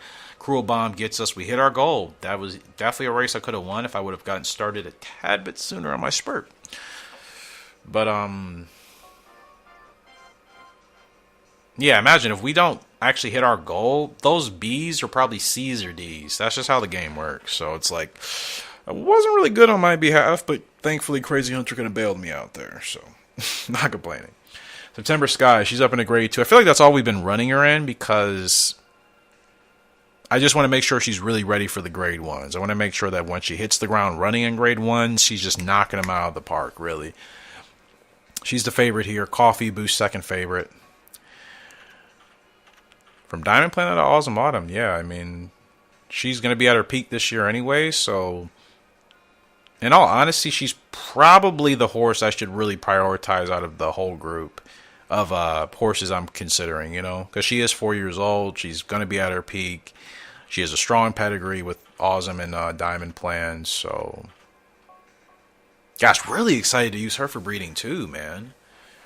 Gosh, the game, like I said, the game is making up for all of the years it took all of our girls away. It's definitely working overtime to make up for it, and I'm not mad about it at all. I'm not mad about it at all. It's like, yeah, about darn time. Like, you guys gotta remember how bad the game was with taking taking the fillies away from just one bad race. I mean, look how lenient it's been now. I'm thankful. Like, gosh, I've had some really bad races still over the course of the last couple of years in the playthrough, and like they aren't really taking horses away. But back then, when I was still not even at like 99, level 99, and I was still pretty early game, it took so many of the fillies away. It doesn't make sense. You know, and it's like those races weren't even, I think, in regards to my mistakes, I feel like I can sometimes make worse mistakes now, even though I think I'm better at the game based off of our success, you know? Like, we weren't winning like that at all, but I didn't even have an original in the Hall of Fame. Like, we were nowhere where we are now, which clearly shows it's not just getting better horses. I've learned how to at least improve my particular skill set at the game to just work best with my horses in the game. But like back then, man, I don't think my mistakes were as bad as some of them have been nowadays. And it's like the game just instantly take them away. Like, it was so frustrating, man. Like I said, now it's been extremely lenient, and I don't know if maybe they give more lenient to you the better you get. Is that what it is? They're actually tougher on you when you're early game, and then when you've acquired all the big titles and stuff, they figure, okay, you're clearly good enough to win, so if you have one bad race, we're not going to punish you for that, right? Was that Bears? Wow, September Sky. I know this is a grade 2, guys, but that second win, that ability is fantastic, hence why I wanted to keep Awesome Autumn around. Wow. She got a little bit distracted there, but yeah, I think she's definitely the horse we got to go for. But what category? The sprint or the turf?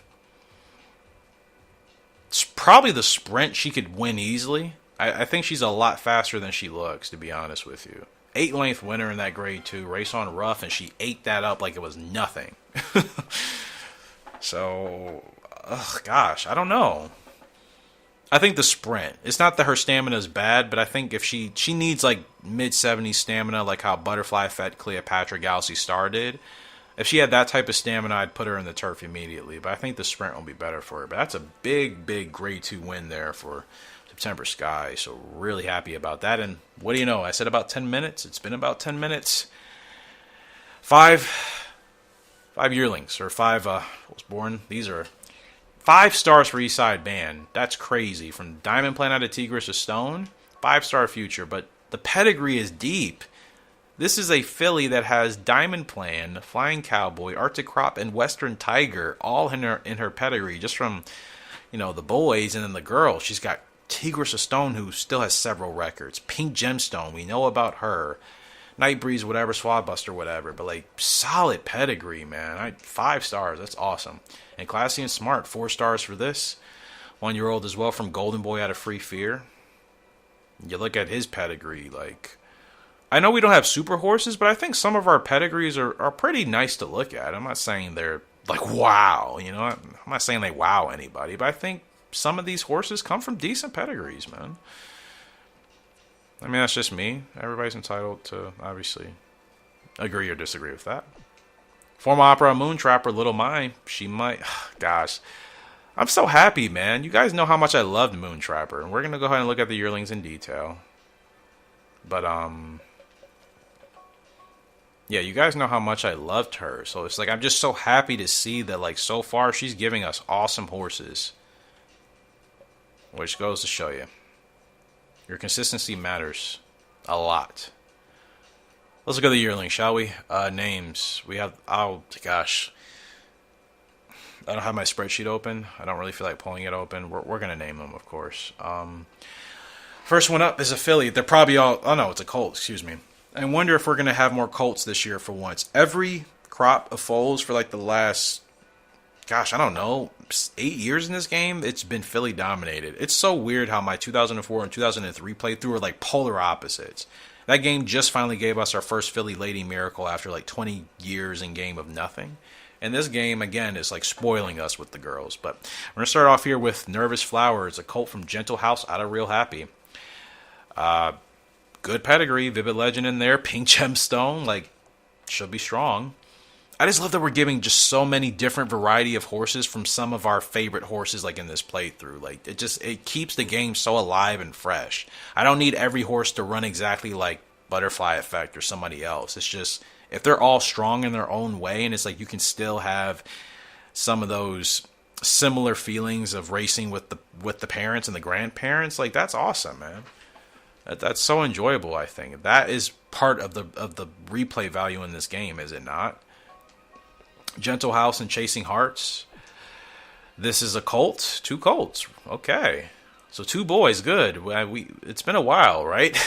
Since we've had some really dominant like colts. In fact, it's been more filly dominated last couple of years, and the colts have always been in-game horses. Our original boys, Golden Boy was like the last strong one. So, Gentle House Chasing Hearts, he should be fantastic. Another, wow, more colts this year. What do you know? Fairy Singer and Butterfly Effect. I'm excited for him. I know a lot of you were kind of iffy on it, and that's fine. I'm not mad at you at all. I think this dude is going to be really fun. And everybody that has Western Tiger in their pedigree, I've done well with. I haven't done badly with one horse that had Western Tiger in it. Well, it's not true. Jaden's champion. Is that really my fault? I mean, 42 stamina. Where did he get that from? Regardless, Western Tiger has been the best sire for us in this playthrough. Of all of our horses that have achieved the most, he's been in that pedigree. Irish Fleet as well. She's been good. So, Risky Knight. And I kind of like that name, to be honest. It's generic, but I like it. But we'll come up with something for him. Gentle House and Free Fear, another filly, actually, not a colt. Holy Post is her name. That's different. She should be fantastic. And Fairy Singer and Moon Trapper, another Moon Trapper, because Solo Rider kind of showed me, like, hey, I can actually maybe use her. Now, she'll be interesting. Bright Emerald. I really like that. And Abigail, I feel like that's a name you would have come up with, if you haven't come up with it already. Let me know if you actually want to maybe keep that horse. And keep that name. I know it's Moontrapper and it's like my project, but I mean, Moontrapper was yours too, is it not? Now I think about it, you definitely. Well, correct me if I'm wrong, Abigail, but I'm pretty sure you named Moontrapper. So this technically, really, this pedigree, this whole thing with Moontrapper, it's really kind of yours. You named her, and of course I just rode with her and just really loved being in our presence. So, Bright Emerald, I know you've submitted names with Emerald in it, so just let me know. But I still think everybody has the potential to be really good. Curious about Gentle House and Real Happy because of Real Happy, even though I thought she was good for what it's worth. But yeah, really looking forward to those. Go ahead and get a quick save here. We got to breeding, but we still have to get to like doing our breeding and see who's going to conceive and not. So this is turned into a longer episode than I expected, but I'm having fun, even despite some of the bad performances in this last second part. I'm still having lots of fun and just really curious about what the future is going to hold for us.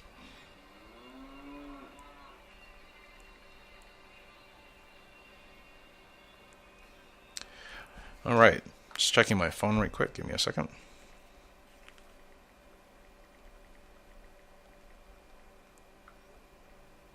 All right, let me actually, sorry. I don't know if I might edit that out or might not.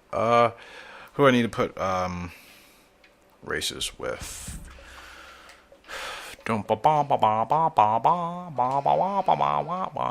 Yeah, September Sky on her left side. She's looking. I mean, the temper, like I said, if it, I don't care about a low temper if it doesn't actually bother me, like in the race, right? If a horse has 44 temper, but they never give me issues about the temper, then it can stay 44. I would rather focus on the stats that really need to be strong.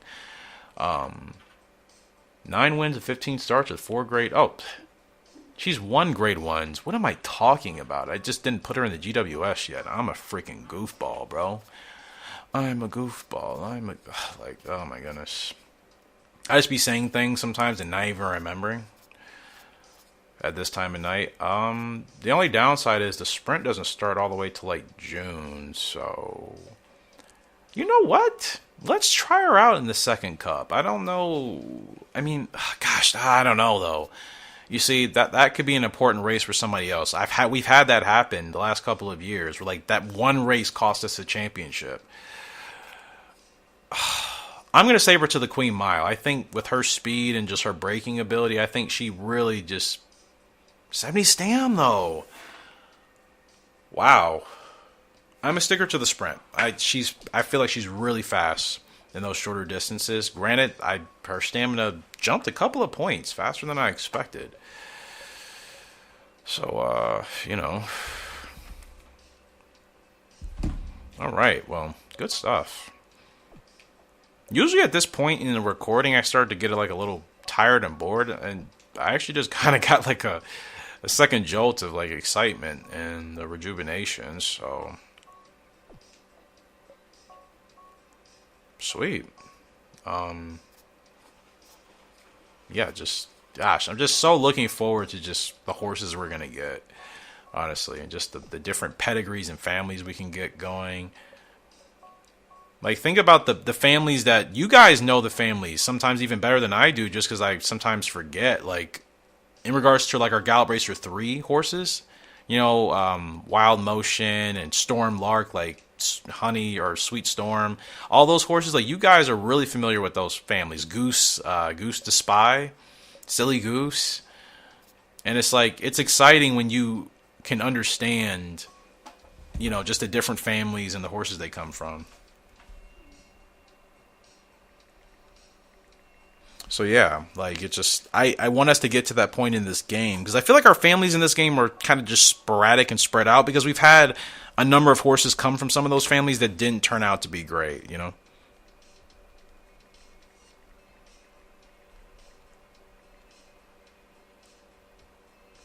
So that's what I'm excited for. I'm excited for us to establish those type of families that we have in Gallop Racer 3 in this game, like much more, with the spotlight on it. Because you can do so much breeding in here. In Gallop Racer 3, you obviously use the stud and the broodmare once and they're done. You can't breed them again. In this game, we can use obviously the same horses several times. So we've done a lot of different kind of interwinding combinations. We haven't really tried like separate branches. You know what I mean? I feel like we're going to get to that point because now we're getting much, much better horses. We'll be able to know, okay, this pairing is always going to give us this type of horse. Like, again, if I still had Western Tiger, I would totally, I think it was, him and Irish Fleet for Butterfly Effect, right? I would have continued to use them a bunch of times. This Vaporwave, she's up in this grade 3 running 8 furlong. She's the third favorite. Always on her toes, ready to go. I love it. Let's see.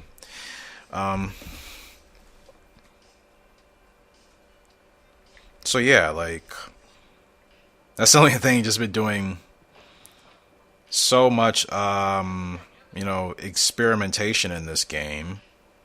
And, yeah, like I said, we've had so many opportunities to try a whole bunch of different breeding pairs. So, the only families I think I can recognize is, like, the Arctic Quap.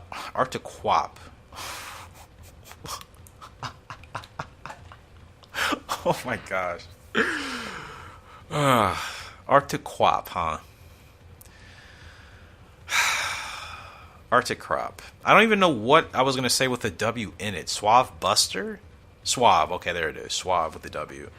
Yeah. I was going to mention that Arctic Crop and Suave Buster, that's a family that we do have across a couple of horses. As far as just those two. And then I think Western Tiger and Suave Buster. Yeah, I think we have a couple of horses from both of like those breedings, right? We had Western Tiger Swabbuster on one side, Arctic Crop and Night Breeze on the other, I think, as well. Like we had that pairing several times. I think I said Arctic Crop and Swabbuster, but I meant Arctic Crop and Night Breeze. Western Tiger and Swabbuster. Like several of our horses have had those exact breeding pairs. I would consider that a family, and it's a unique one because we've gotten horses kind of all over the place from it, you know. But that's what I mean. Like we don't have a horse that's really established itself, and I kind of fell asleep on this race with Miss Vaporwave. Gonna finish fourth. Not a good race. And you know the deal. I kind of zoned out. Yeah, that's not a good one. I was on a winning streak with her. I think 3 races in a row. Just kind of dropped the ball there. Valley King. Now, this dude we haven't raced with in ages. He's up. He's the favorite. I need to focus here, so let me buckle down. Because he's actually still developing. So he could turn into a really strong horse. Stats don't really show it 100%. I mean, not even close, I would say. Like, his speed and stamina are probably going to be like 82 tops, right? 82, 85. I can't see them going any higher than 85. And then maybe on the right side, I mean, staying power and feel will all be in the 70s. Huh. That means his only stats in the 50s would be breaking, temper, and toughness. Oh, and heart, yeah. So those 4 abilities, which, again, if those 4 abilities are at those stats, I don't think they're not going to make or break most of our races. Heart could be questionable. Toughness, no. Temper is fine. Breaking, he can run further towards the back, even as kind of like a closer. So, like, the breaking doesn't really matter. So, like, yeah, Valley King could be okay. I mean, again, I got to see what he can really do. From Vivid Legend out of Chasing Hearts. Yeah, I love all of our horses, man. I really do. Always so sentimentally attached to every one of them.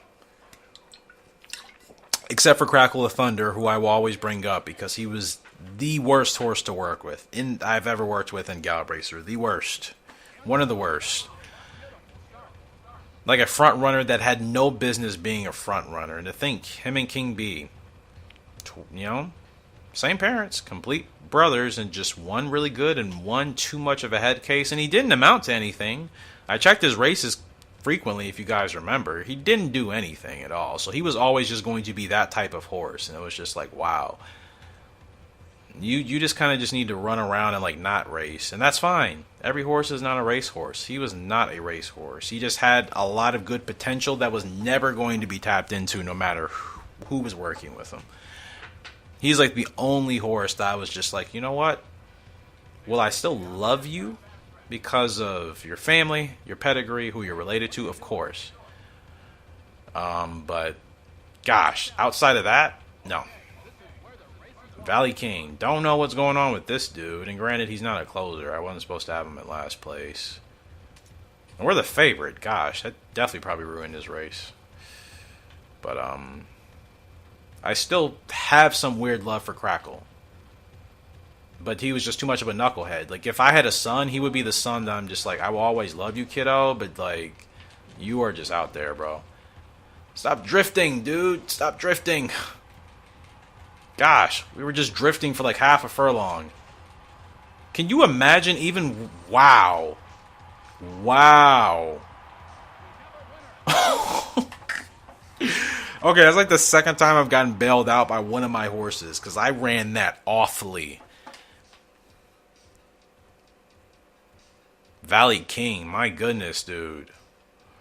You're like, pay attention. Oh, okay. Okay, I hear you. Sorry. I did say I was going to do it, didn't I? And I went off into Wonderland, as I always do. Like, the horse totally bailed me out there. Overeager, contact. Overeager more than likely happened because I had him in last place. That wasn't where he wanted to be. I've noticed that. If I get overeager on the horses because I have them out of position. That's just for me. I'm not saying that's how it works for everybody, but I notice every time I see it on there, it's because I was running the horse out of place. So I was running him out of place, which made him overeager. He lost his temper for a bit. Unusual, especially from a Vivid Legend offspring. Lost his temper. We bumped the horse. His toughness rating isn't even that good, and he got over it. And then to still fight through and dig down and win in the stretch? Like, whoa. Like, 59 toughness. It's not great. And he totally bailed me out there in that race. And that's really good because, my goodness, I'm not going to do that with him all the time. He's got 16 finishes in the top 3 out of his 22 starts. As you see, there was a 5th place at the King Cup Autumn, but he still wasn't at a point to be competitive to win yet. But I mean, I still think, since we don't have Vivid Legend around, like, I think, depending on the space that we have and if he fits in, I think we could fit him in there because he's been reliable for the most part. I mean, I think any losses haven't really been on him. It's just been on just stats not being where they needed to be and me probably having a bad ride.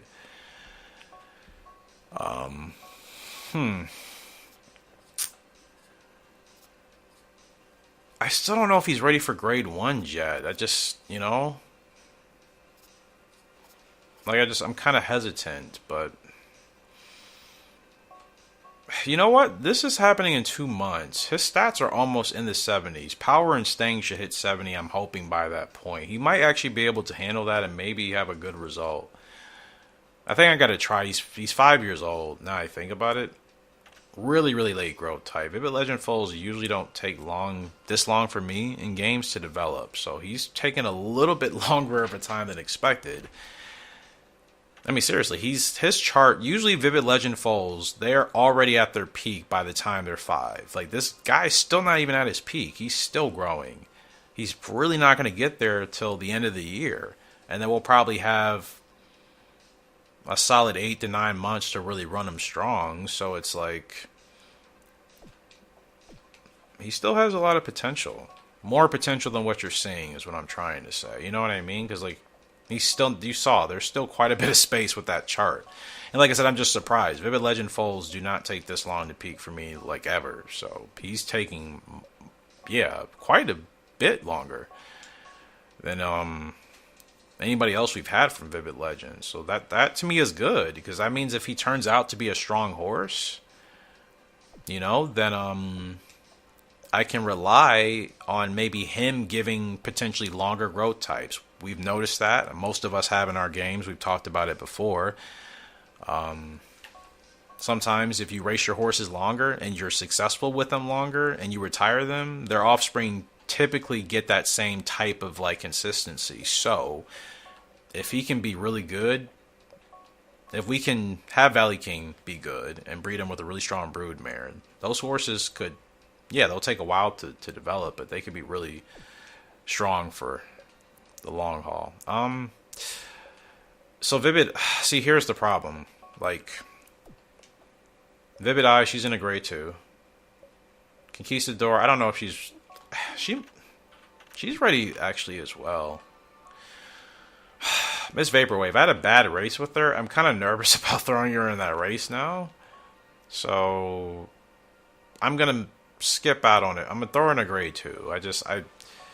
She can go to the Mile Cup or something. I don't know if she's quite ready for that. I got to make sure I get back dialed in. Conquistador, I feel I'm ready with her. And Vivid Eyes, if she has a chance, same thing. So, like I said, I don't want to split this into 2 episodes. Is it still going to take... Maybe I should? No, I've committed. I've committed to making this work for this episode just to get to breeding, and then I can start a new one knowing what we're doing. And you guys will know too. So, alright, 2 hours in. Just keep going until we get to breeding. So, I'll be back. By the way, let me know if you guys like still having these longer episodes every blue moon. Like, I can't do it all the time, but like in an instance like this where it's like I said I wanted to get through the breeding, so I'm going to stick to it. If you do like these, just let me know. Like I said, it'll remind me to make sure I do them every blue moon, because for now, hour-long episodes are the easiest for me to do to make sure you guys have several videos over a week, especially when I'm busy with work. But yeah, I don't mind doing the longer episodes every now and then. I think doing like 2.5 hour episodes all the time would take more out of me than I realize. So it's just a lot easier if I can do like a 2 hour sitting, 2.5 hour sitting, and split that up into 2 or 3 videos as opposed to doing all that for one video every time I upload like that. It was fun to do for a little bit, but I didn't realize how taxing that was. I just kind of felt obligated to stick to it, and I don't know why. I kind of put that pressure on myself sometimes with YouTube, but I'm realizing that that's not always the best thing to do. I still got to be smart.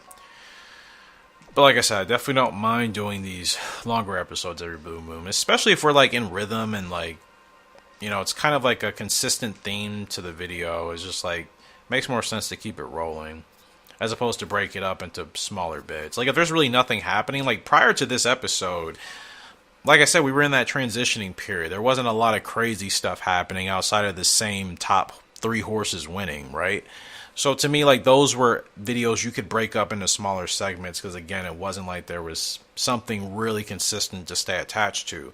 And this entire episode, again, because you guys are going to determine breeding, you saw how the wheel determined that. So we'll get to see who conceives and who doesn't. You know, that's always still up in the air.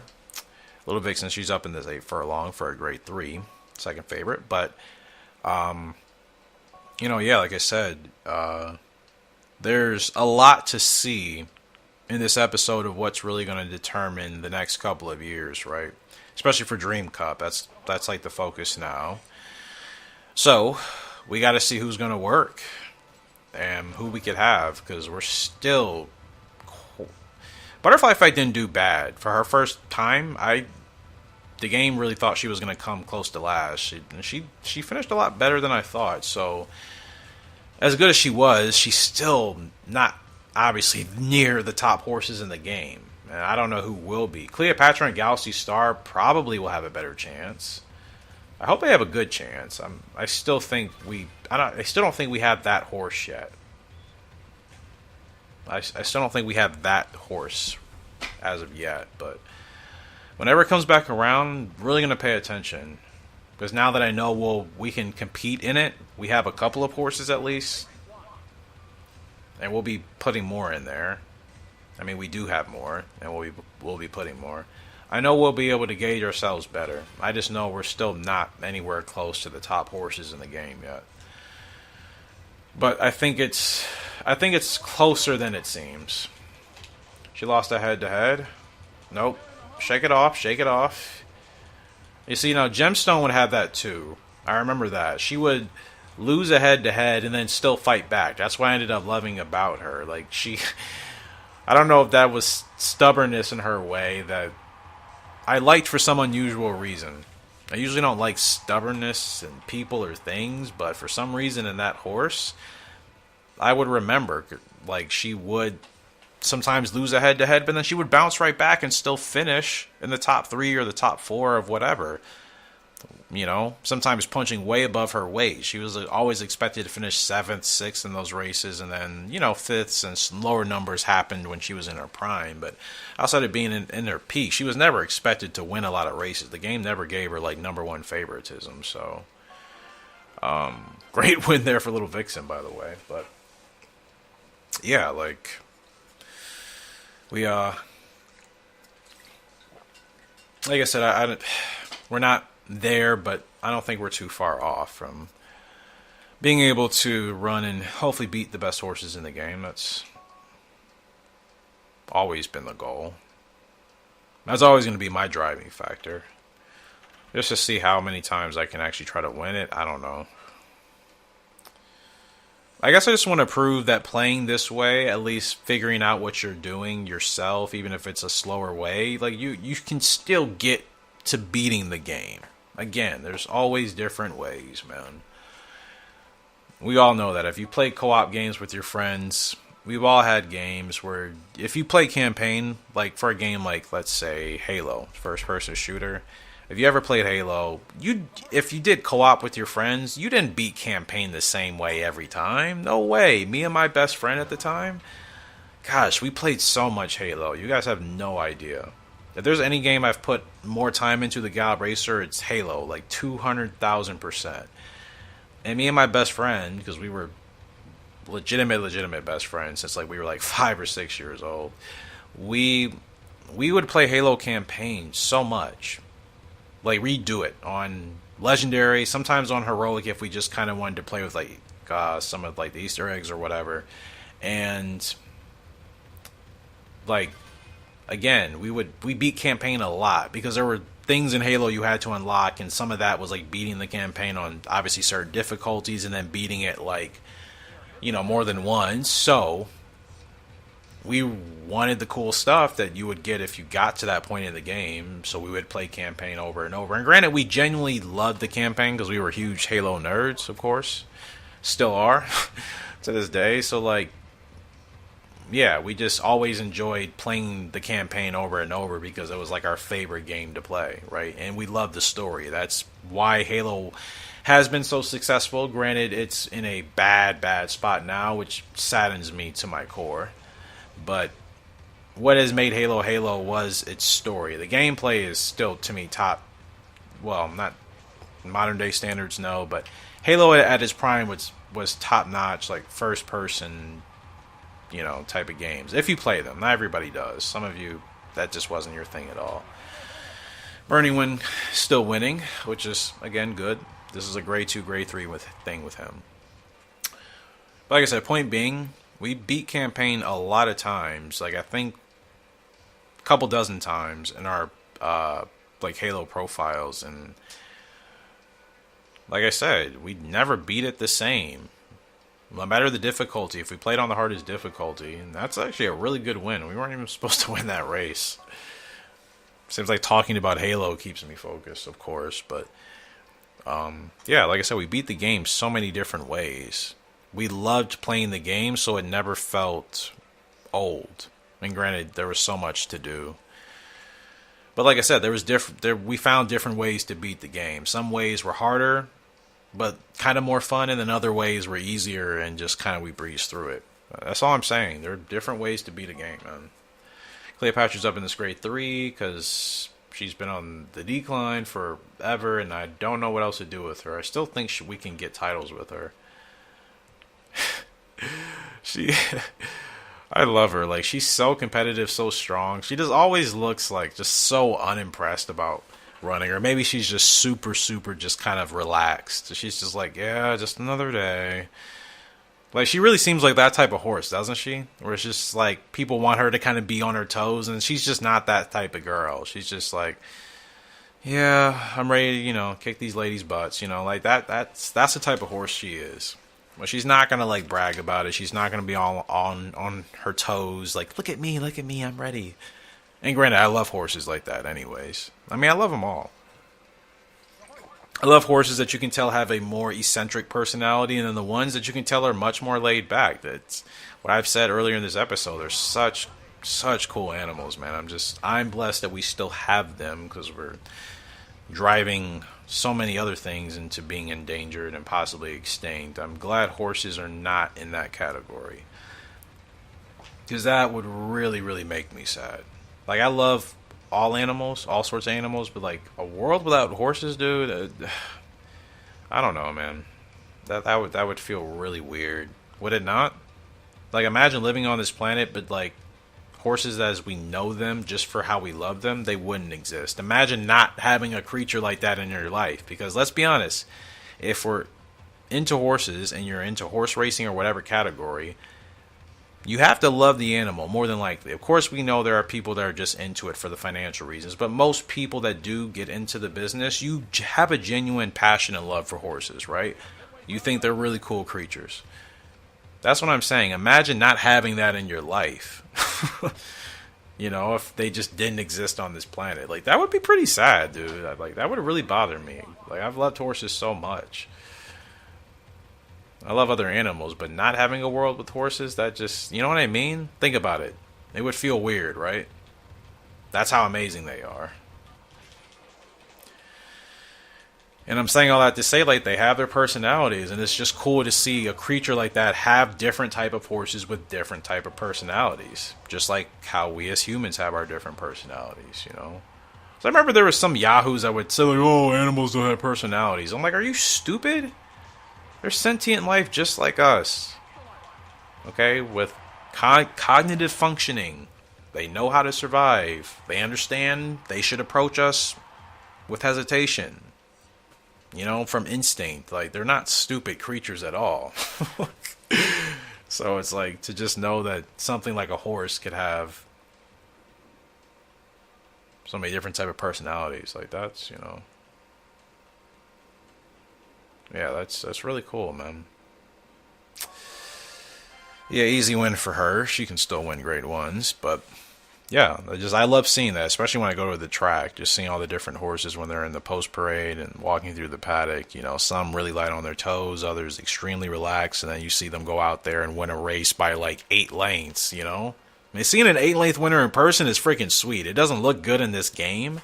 Like the game really desensitizes us, I think, sometimes to just how incredible it is for some of these horses to win the races at the lengths they're winning.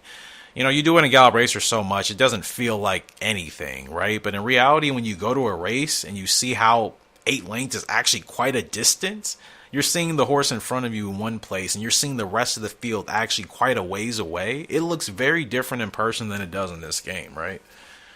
Like, it's impressive. Eminem's up in another 8.5. That's all she's been winning, so let's just keep doing it. But, you know, like, it's awesome. Like I said, you see those really lax horses sometimes come out and do that. Sometimes you see the really eccentric ones just power through, you know. Like I said, it's just so much good, I think, that comes with them. Genuinely.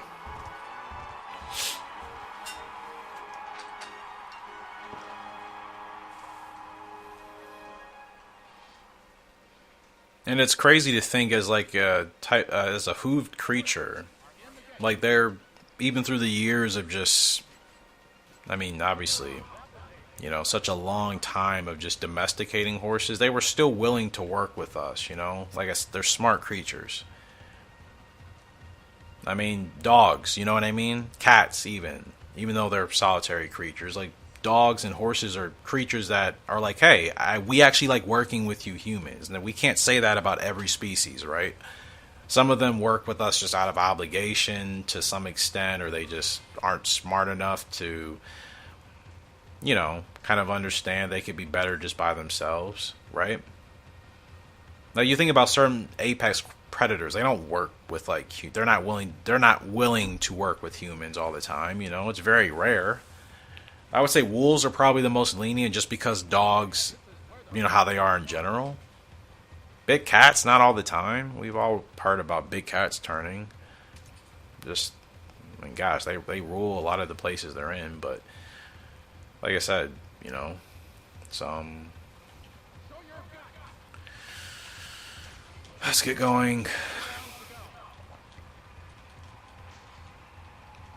But yeah, man, just like, it's just cool to know that there's a species out there that said thousands and thousands of years ago, hey, we don't mind working with you. You know, we don't think you all are that bad. Right?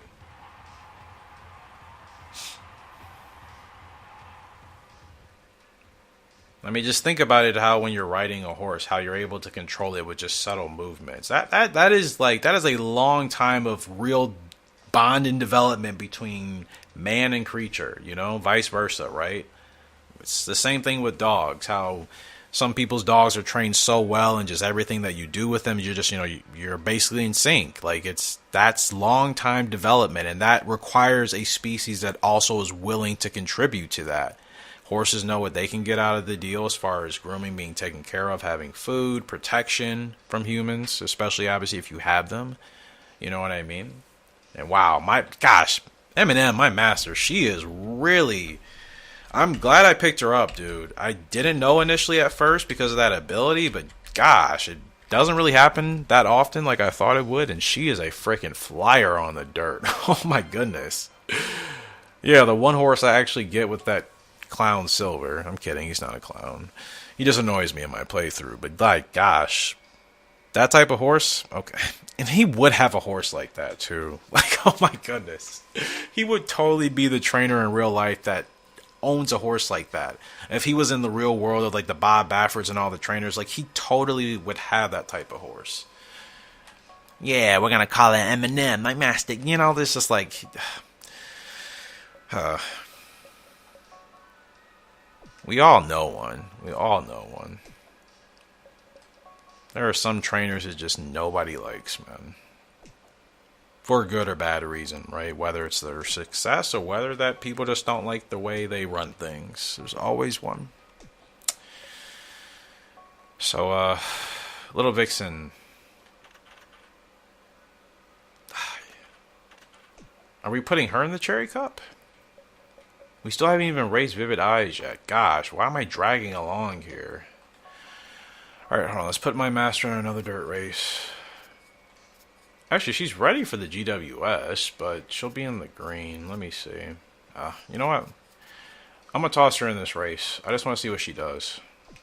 In fact, if she finishes in the top 3, she can at least get points, even if she's not in the blue. So I think that makes sense. I don't even know why I was going to do anything else with her. So, Vixen, gosh, I got to hold on to you. Grant, I think she's ready for it, but Vivid Eyes. You know what? No. That's gonna be Vixen's race. She deserves that. Yep. That's your race. That actually makes sense. I don't even know what I'm thinking. It's not even 2 o'clock yet, guys. I don't usually record Gallop Racer as early as I did. I usually start these really long episodes like later into the night. I started this one before midnight. That's unusual. So it's different. If that makes any sense. I hope it does. Gosh. I hope it does. I don't think about it usually, but sometimes I get this weird feeling of like, do these people even know what I'm talking about, or do I just sound like an absolute madman? You know what I mean?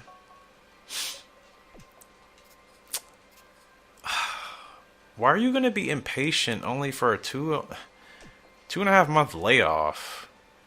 He still wants to run a lot. I mean, I give him credit. He's 5 years old. He hasn't gone on a serious decline. So it's just like 53 stamps, 64 speed. We're not winning anything of any significance, but imagine being impatient for 2.5 months. Like, you're past your prime, bro. Relax.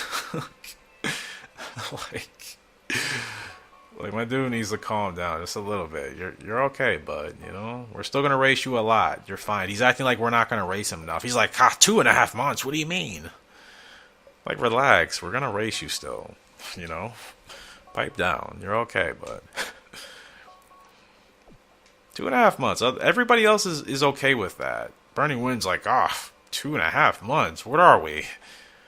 90? Like, that's basically what he's saying. Like, oh, that's so funny to me. I don't know why. Seriously, these horses, they have different, like, as far as their stats and their abilities and just their pedigree, like, they definitely have personalities. In-game personalities. That's a thing.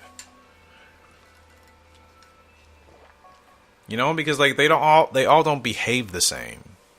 Just as far as, again, their parameters are concerned. Like, they're really interesting. It's like little, like, you know, like those digital, like, or virtual, like, mini pets that, I mean, you guys have to probably be closer to my age. Like, I'm early 30s, so, you know, during that time, it was for, like, us, like, our time, like, our group growing up, and what would have been, like, what, the early 2000s? Late 90s, early 2000s? Like, those virtual pets that you took care of, but, like, they required, like, real time. That's kind of what the horses feel like in Gallop Racer. Granted, not, like, in real time, but that same kind of like, based off of how the game works, they all do behave quite differently, don't they? Some similarities, naturally, but, like, very different. Yeah, I'm trying to figure you out, my girl. I don't know what it is. Is she a bad horse? She could be. I don't know if I don't think she's gonna be great, but I feel like I should still be doing better with her. It just feels like every time we try, it's just something just doesn't go right. Okay, let's make sure there's no front runners here. I'm surprised I actually remembered that. By this time in an episode, I forget that type of little stuff. But for some reason, I'm still I'm still locked in even though I've been zoning out. It's a weird time. It's a fun time, but it's a weird time. That happens every blue moon. It's usually a result of me still being somewhat tired, but it's like I can game like that sometimes, you know? In fact, I've gamed like that a lot. I'll be tired, but like I'm still chilling and relaxing and I'm not quite ready to go to bed. You know what I mean? That's really what it is. I guess I should have just said that from the beginning. That's really all it is. I can't be the only one. I cannot be the only one. Are you even a gamer if you've never gamed when you're tired? Like, I would have to question you. When I have the right to do that? We've all have gamed when we've been tired. You can be tired and not ready to go to sleep. That's totally a thing. I had somebody question me about that. They're like, oh, if you're tired, why don't you go to sleep? I'm like, what do you mean, bro? Being tired just means you're tired. You may not have a lot of energy, but you're not ready to, like, go Z's, right? That's usually when you're up watching stuff in bed, you know, on Netflix and Hulu and whatever you watch. People are so weird sometimes, aren't they? Like, doesn't even make sense. And that's what I mean. I don't understand mythical. I don't understand. Like, it's only her that I'm struggling with this on, not anybody else. Like, ugh. Game might take her away from me. Ugh. I'm not figuring it out with her. I don't think she's inherently a bad horse. I don't know. It just might be a compatibility thing. I might not like how she probably needs to be ridden. Is probably not the way I want to play it.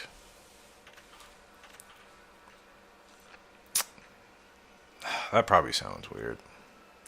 Soy Conquistador, she's up in a grade 2 because I want to make sure I don't like lose my mojo with her, but I mean, I've talked about it before. It's just certain horses that you have to play a certain way in this game, and I just don't like the way that feels. Like, when I have an option to play a video game a certain way, I want to play it the way I want to play it. I don't want to play it the way the game is telling me to play it. That's annoying to me. Personally. Just me. I know everybody's different.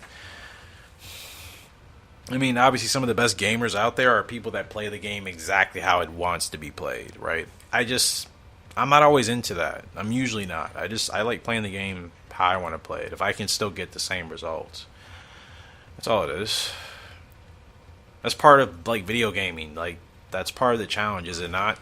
Figuring out a way to beat the game, not just in the way it tells you, but also in your own way. I thought that was kind of the point. That's what the excitement is and what the joy is. I mean, it's the reason why gamers are like nerds, right? You like playing a game that revolves around doing just kind of mental equations all the time. You know? It's like if school was actually fun. I mean, who says they really enjoy school? There's fun elements to school, right? But who's like, oh, I just love every day of school? Who says that? That's kind of what video games feel like. School that's actually fun, right? Got my mojo back with Soy Conquistador.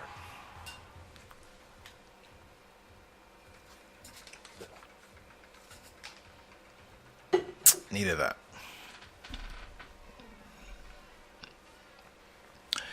I've had this playlist on for almost 3 hours, and it's actually about to end. Gosh, it's been a long episode, hasn't it? Good one for Soy Conquistador.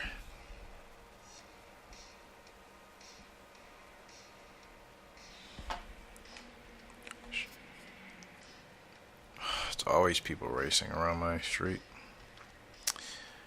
And it's a nice area. It's just like just an area that has a lot of like long roads and strips, and that's always going to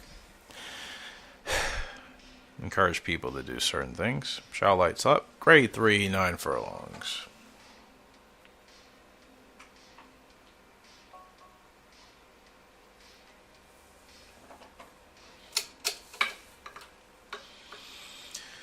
Getting close to breeding, I mean.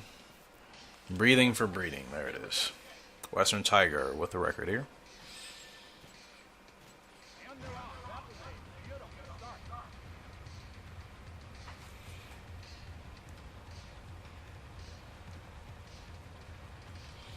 Gotta get her to the front, but didn't really like how that was looking, so I kind of wanted to, no gap, really?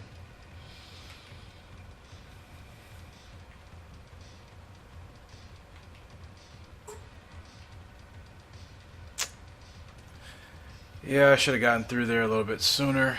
This has turned out to be more stubborn than I expected.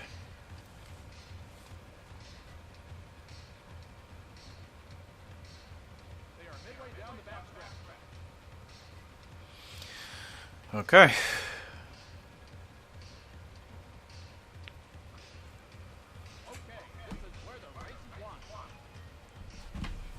I don't know how this is going to go, but we're supposed to finish 10th or above, so suppose we have a chance to still finish pretty well. We'll see.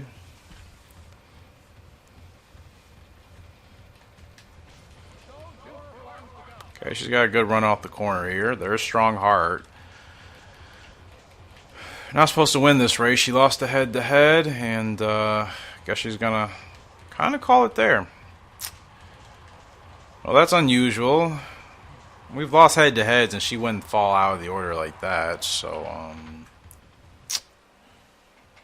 that's conflicting. Like, what? Usually horses with that ability in that situation keep fighting. They don't instantly go from that. Her heart rating is, I don't even think it's that bad. I don't think so. I can't remember. I'll have to check. Yeah. Oh, gosh. I want that horse to do well. Like, and she has been doing pretty well, but that doesn't make sense.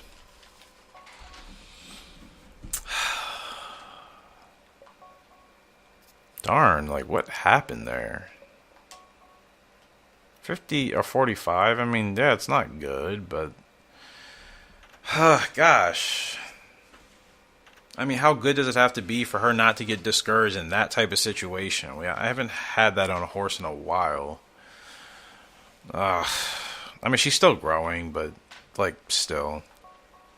Is it going to improve by that much? I don't know. I'm a little bit... That's concerning. I don't know if it's just a one-off or if that's actually potentially how she's going to be in really tough races. I feel like she's been in tough races as she fought harder, so that's the thing. Like, she would lose the head-to-head, but then still finish pretty well. Like, that was the first time I think it happened, and she really, like, it. She was like, I'm done. She was like, yeah, no, I don't want to race anymore. Oh, my girl. You could be so much better. She could be so much better, but she's still developing. I may just have to still be patient with her. Always have to remind myself, I never want to feel like that dude that's just not patient with his horses. That's just not me, man. Sometimes, you think they're ready and they're just not. They're just not. She'll be ready for the Azalea Cup, though, I feel.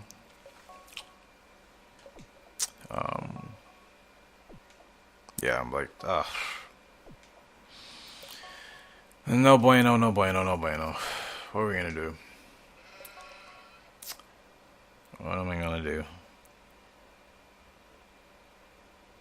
Like, a result like that years ago in this game, that the horse would have been gone. You know what I mean? Like, already. Like I said, the game's been very lenient to me now, so I'm happy that justice has been due. Long overdue. Vivid Eye, she's up in the Spring Stakes. It's a grade 2. She's on her toes. She's ready to go. Terrible temper. Every time I see that 24, I just kind of cringe a little bit. You know what I mean? Still don't even know how fast she is. As usual, the game is playing hide and go seek, but she's a Moon Trapper foal, so she should be pretty quick. I think Moon Trapper topped out at like 83 to 87 speed. So she wasn't slow, but she could keep up to a decent extent, in the right races especially, yeah. But what would have really helped her is if she had like 90s plus speed. I think that was really what she was probably missing the most to be a really solid horse. Because I was really consistent with her. Like, I would hardly ever finish outside of her goal. And we always finished higher than what the game said we should have. So all she was lacking was probably speed. Her stamina wasn't great, but Better speed certainly would have helped her win a lot more. Especially like G1. She could have won a lot of the sprints for sure.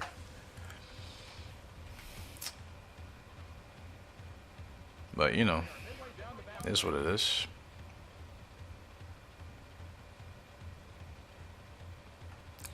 Vivid Ice. She looks nothing like Moontrapper or Vivid Legend. Not that it matters. She's a beautiful gal anyways, isn't she? Vivid eyes. Look at the eyes. Yeah, it's 23 minutes away from 2 a.m., so you know what that means. Weird Eric comes out, or Weird Eric has already been out. It's probably already been out for a while. That's just how it goes at the late hours. Finish strong, my girl. Finish strong, please. Pretty please.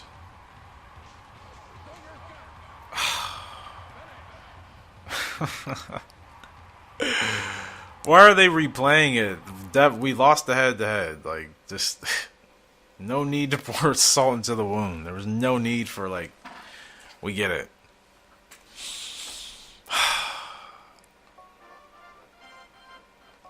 And still hitting goals. Like, what? The game is being way too generous to me. I don't know how I feel about that. I do not know how I feel about that. I mean, the 2 just catches us at the end there because Vivid Eye's completely gassed out. Like, why has that been happening? Solo Rider, haven't raced with him in a while. 6 furlongs. He expected to finish 6th. Top 5 goal. And, gosh, why did I say it like that? Top 5 goal. What am I? Oh my goodness, man. 6th? Oh gosh. I don't want to say this, but you... Knife Death, Scotch Crystal, Crimson Line? Okay. Alright, whatever. Oh, let's see.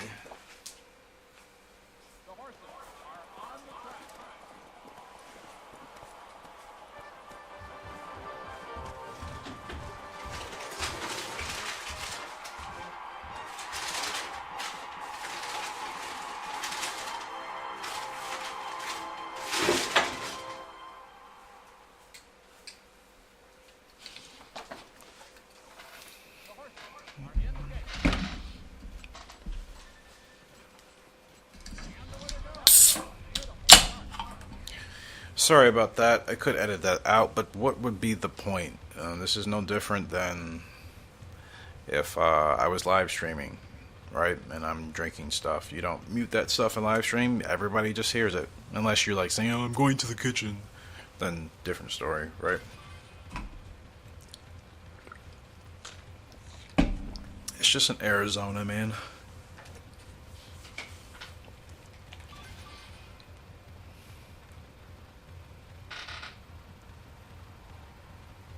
I like Arizona's. They're not heavy on the calories for like a pretty sweetish drink, I guess. Wasn't even trying to get a Revo, to be honest. I kind of thought I started late. Apparently the game thinks I'm on point. Like, what? I have no idea what's going on right now. I really don't. Nothing is making sense. Let's go, let's go, let's go, let's go, let's go, let's go, let's go. Let's go.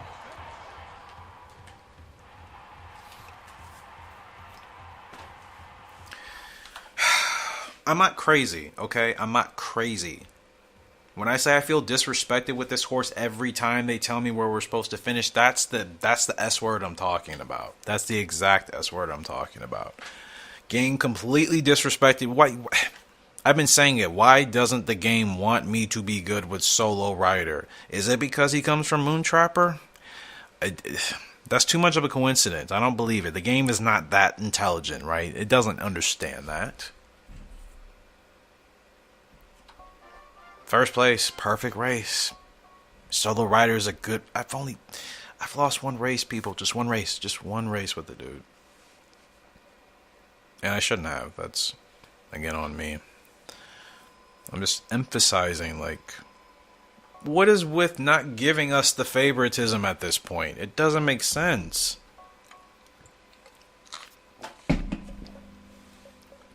He's the only horse in this entire group I'm racing with that's like, I don't think I'm going to be losing with him. At least not while he's at his peak. You know, like he's. I just can't believe he goes for Moon Trapper. Like what? This doesn't make. It's wild. It's really wild when you think about it.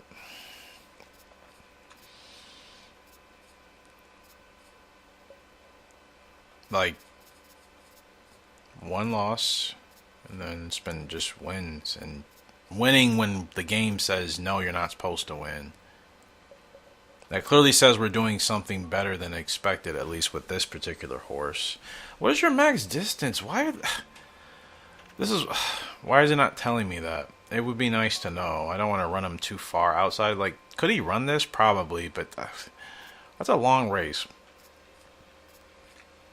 I would like to know if he's close to, if he's at least 14, 15, maybe. But it's just like, I don't know. It doesn't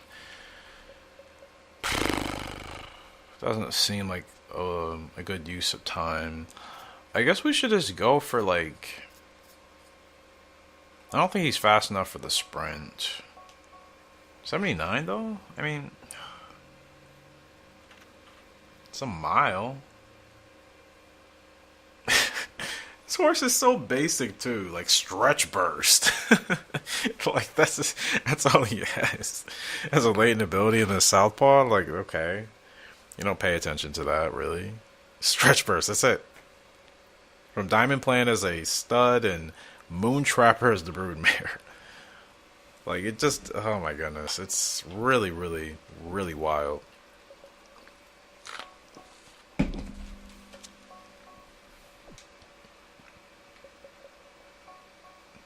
Yeah, I don't know. It's wild to me, man.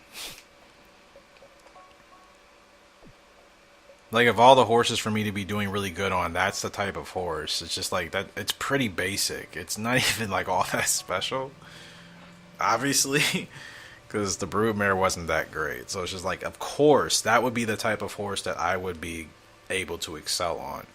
Now I'm just trying to find that horse consistently.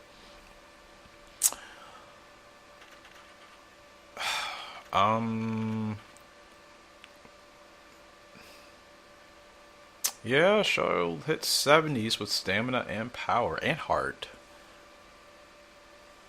The game not telling me my horse's max distances is infuriating. Like, what is the point in hiding that?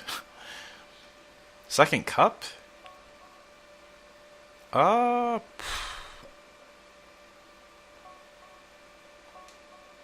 Gosh, am I overstepping my boundaries with her with that race from Vivid Let and then Moon Trapper again? Like, I don't know. It's just yeah, I don't know. Haven't had that type of like weird thing happen in a game in a while, so when that does happen, it just I don't know, just kind of trips me out. Oh yeah, gotta get you in a race. Like, what else is there? Oh, Cleopatra, I don't know what to do with you.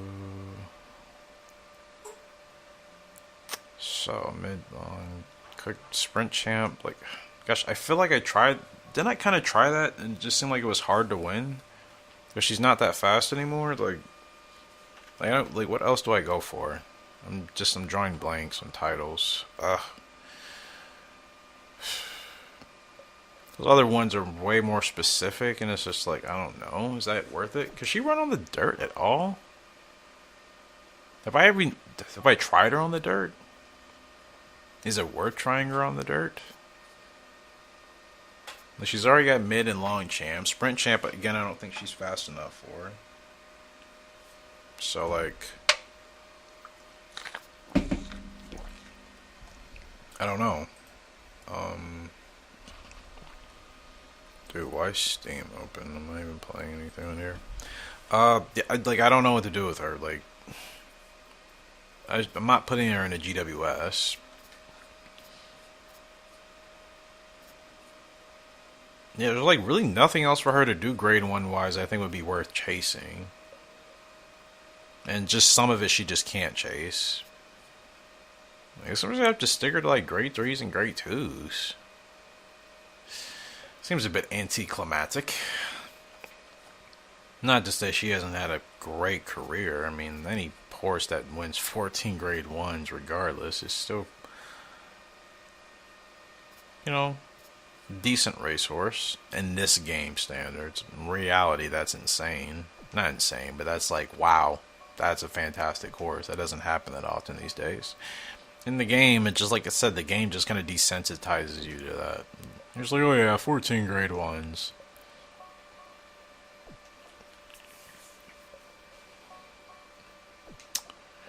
I mean, they're still fun, but I don't know. I think in a game made in today's standards, grade 1s would be, even if you were really good, they would still be pretty challenging. And it's not to say they're not. They're always challenging when you're on like different type of horses, right? Depending on their stats and abilities and how far you are in the game, I guess. And I guess also I just wish like we could see horses win like that in today's times. Like it's hard because owners are retiring horses so early, you know what I mean? Like so many there's we've probably been robbed of so many great potentially like long-term winning racehorses because people wanted to retire them and just obviously, it's a business, obviously. I understand the model. But like it's financially motivated. As opposed to like just saying let's see how successful this horse can really be. It's just I'm just curious like how many horses have probably had that potential but like they were retired early so we never got to see it. It's probably been quite the number. You would have to imagine, you know? You figure anybody that's still running a horse several years after their prime clearly still probably likes to have the horse on the track, right? And even if that horse may be, I mean, there are several horses, 6-year-olds, 5-year-olds that are really good that a lot of people know about, right? You know? It's just like, yeah, I just wish we had more of that for like grade 1 horses. Like it was a lot, it seemed like it was a lot more prevalent, years and years ago. Like not in modern times, at least.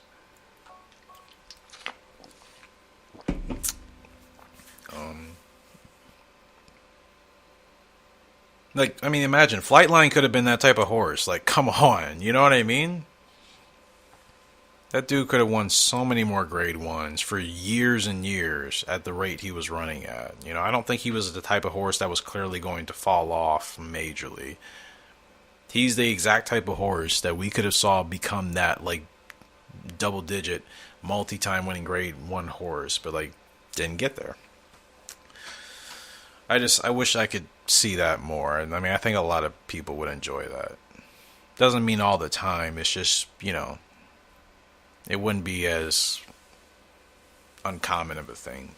My master, she's up in the Eagle Stakes, GWS Dirt Time. She's the favorite. And, yeah, like, she's a flyer on the dirt, man. She is ready to go. I keep saying it. Really glad I picked her up. In fact, I was actually going to be discouraged by fast pace, not good. It's affected her none. Like she just completely shrugs it off.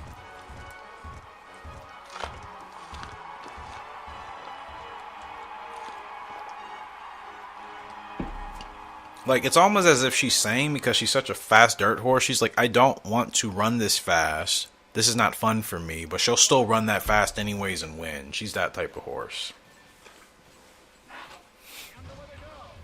Gosh, like, man, she can absolutely fly.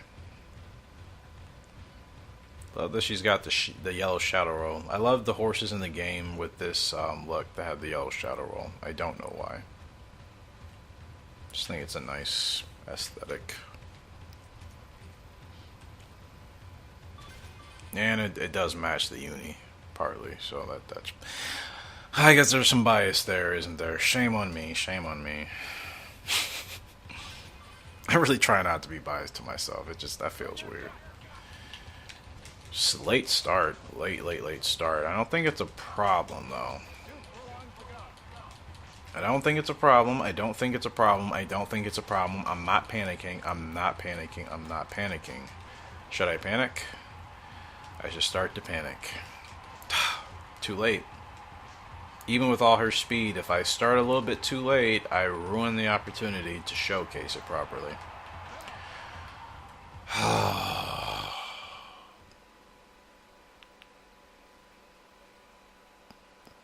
Wow.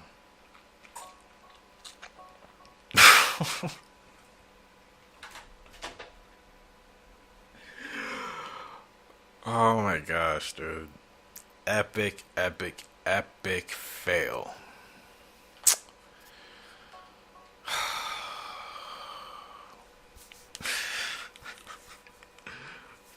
Epic fail. What am I doing? What am I doing? What am I actually doing? As late as I started her, you know, the race could have been over by that point, you know? Could I have gone any slower? I don't know. Oh my gosh. That is so bad, man. I'm just... I'm pretty disappointed in myself. I cannot lie. That is pretty bad. No, that is so bad. Like that's so bad and just avoidable. That's just like a what are you doing type of moment. Oh dear.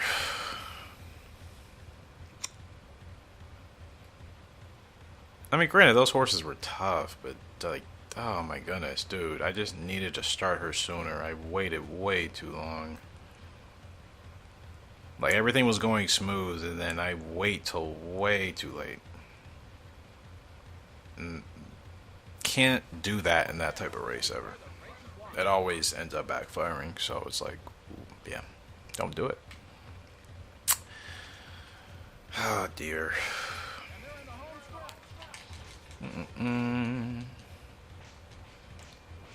Unbelievable, man. Unbelievable. Come on, Frugal. Put them away.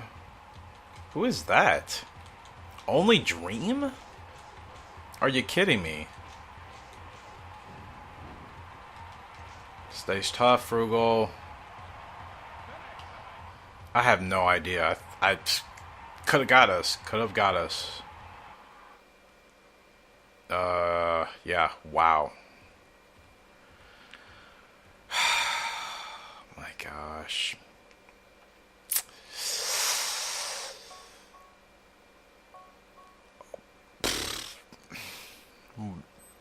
Okay. I don't know how I... All in Dubai. I need to, like, clearly get away. I need to get away. That's... Okay, Elsie Star. She's up next. At least there's not favoritism pressure with her. We're not supposed to win this race, so okay. I just need to do well enough since I'm clearly forgetting how to play the game.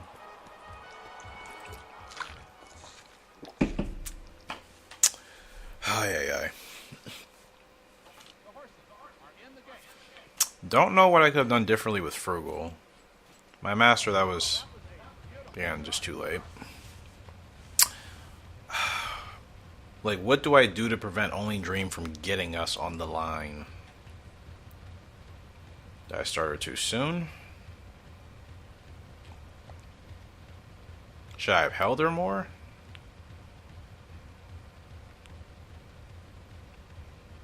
I mean, she did just kind of tire out, which tells me I started her too soon. But like, can't she like? I did that with her a lot. Well, in 2003, granted. Does she not run that way in this game?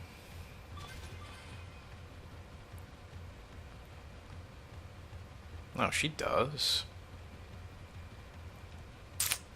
Ugh. I had a bad feeling about that one. Bad feeling. I'm just like, okay, my master, easy race, I lose this one. I'm like, another race like this in Dubai with Frugal Arc. I'm like, it's not going to be that type of thing, is it? Turns out, yeah. It is that thing. Self-inflicted, mind you.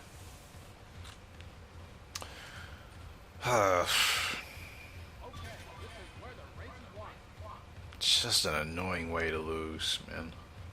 To lose a race, I should say. It's just like, again, what are you actually doing?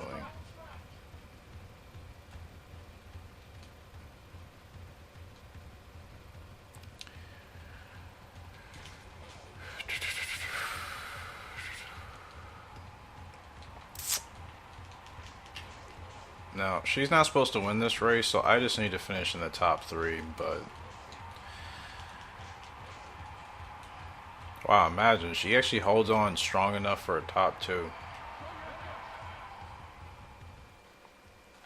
I think if she's still in her prime, she probably wins that race for sure.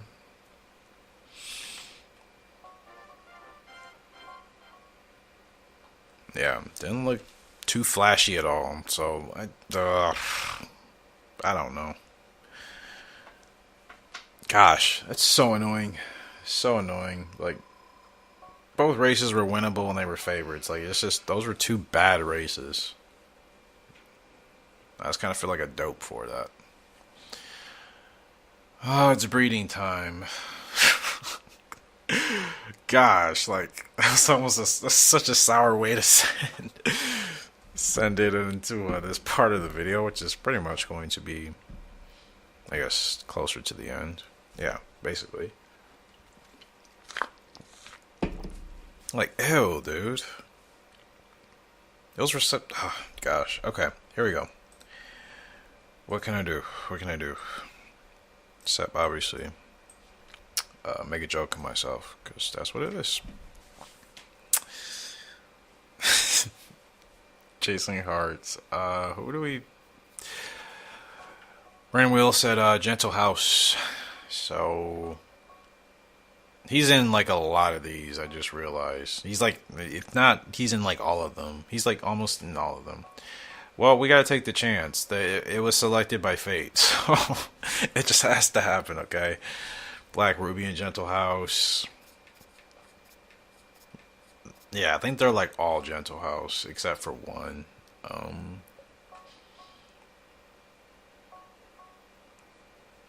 Like, he was unanimously picked in, like, everybody's thing.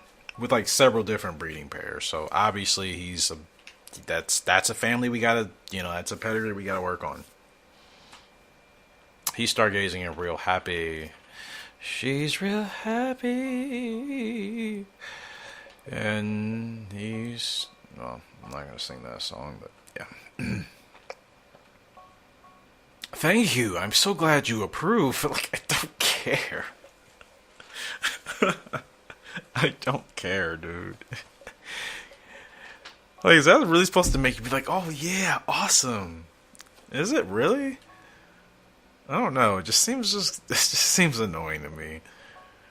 Like, we've all been able to get good horses when he said the opposite. Like, it...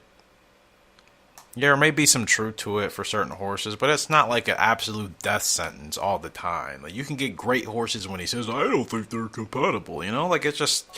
Like, I don't know, it just... I just think it's stupid. I really do. You don't... I don't care. I don't care. We're going to try it out. It was picked. This is just, I mean, these were picked in the community, and I said I was doing this. I don't care if you don't think it's not going to work.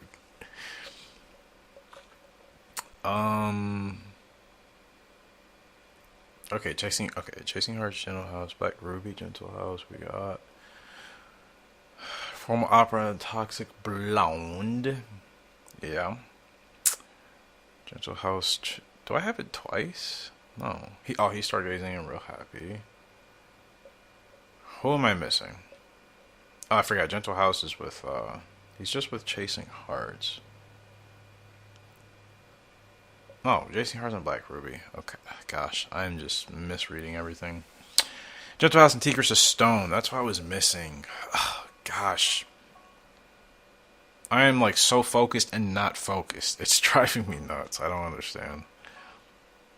I'm not even like.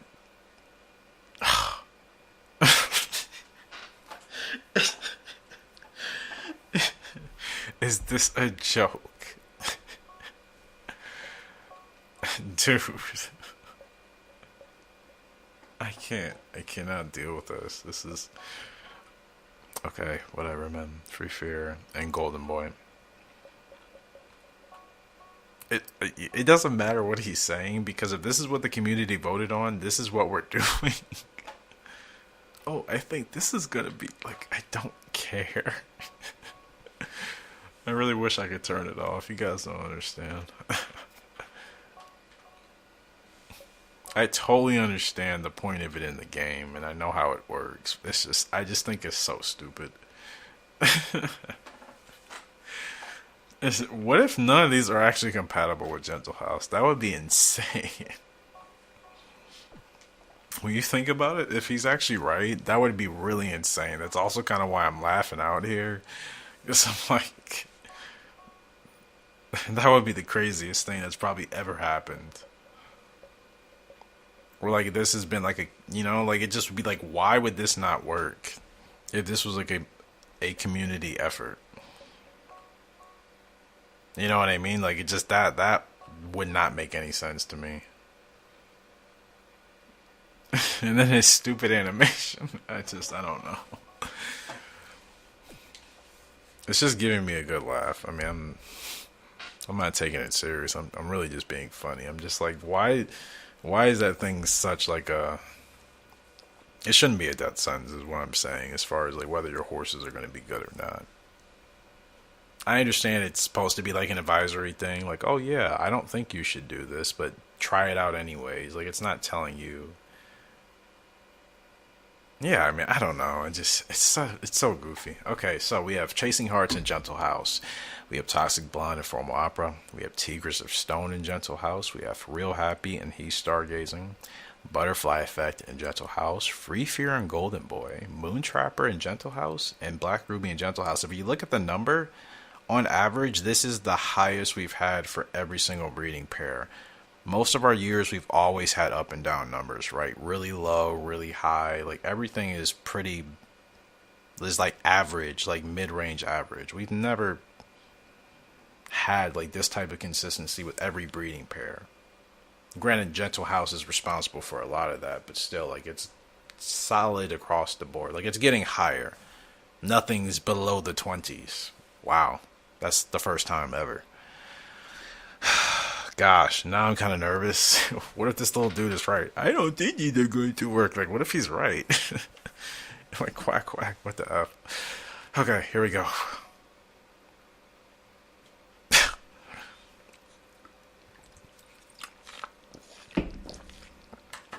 I have 4 foals from Moon Trapper right now.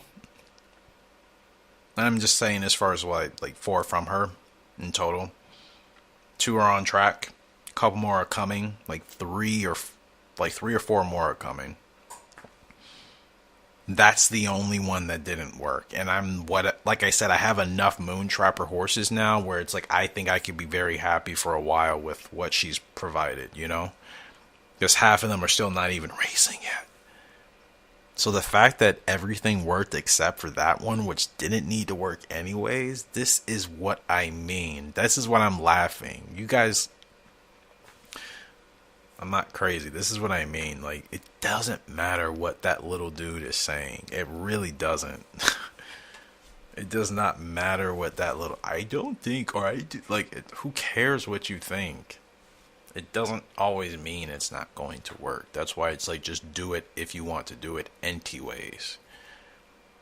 Like, the game shouldn't keep you from, like, not making that decision if you really want to. So, look, everything worked except for the one that didn't need to work. That's freaking fantastic.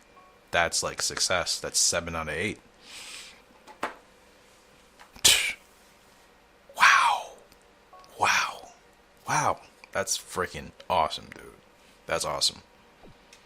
That's why I was laughing so hard. I'm just like, this doesn't mean anything, not really, because we've had that happen a lot, and it's worked throughout the playthrough. A lot of breeding pairs, just like constantly. This is why I like nag and make fun of that little thing, because I'm just like, what are you talking about? Like, it's, I know it may not work, but it's all still kind of art. There's still RNG elements to it. None, we don't really know. The computer does what it does. The algorithm does what it does. Throws out a horse. Bam. That's why we can reload and resave if we don't like what we get, because it just throws out random numbers every time.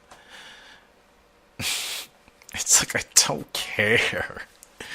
It is just, I don't know. It's so funny to me. It's just like, it has popped up quite a bit in this playthrough, and it hasn't stopped anything from really not working, except maybe every odd year. Like, yeah, we had what, 3 not work last year, which weren't big ones anyways. Like, okay, who cares? For the most part, all the important ones that we kind of focus on, they usually work. I don't know if that's just kind of good fortune or what, but still. I'm just saying as well, like, I don't care if the game is telling me that it doesn't think it's good. If I can do it, I'm gonna do it. Like, if you put it in there for a reason, I get it as, I guess, a deterrent. But again, why would you be deterred if you? I don't know. Summer GP. What is the point? Oh, there's no point to put her in that race. I don't, that's so funny to me. It's just like, who cares? Just, if you want to do it, just do it anyways. Game should not be stopping you.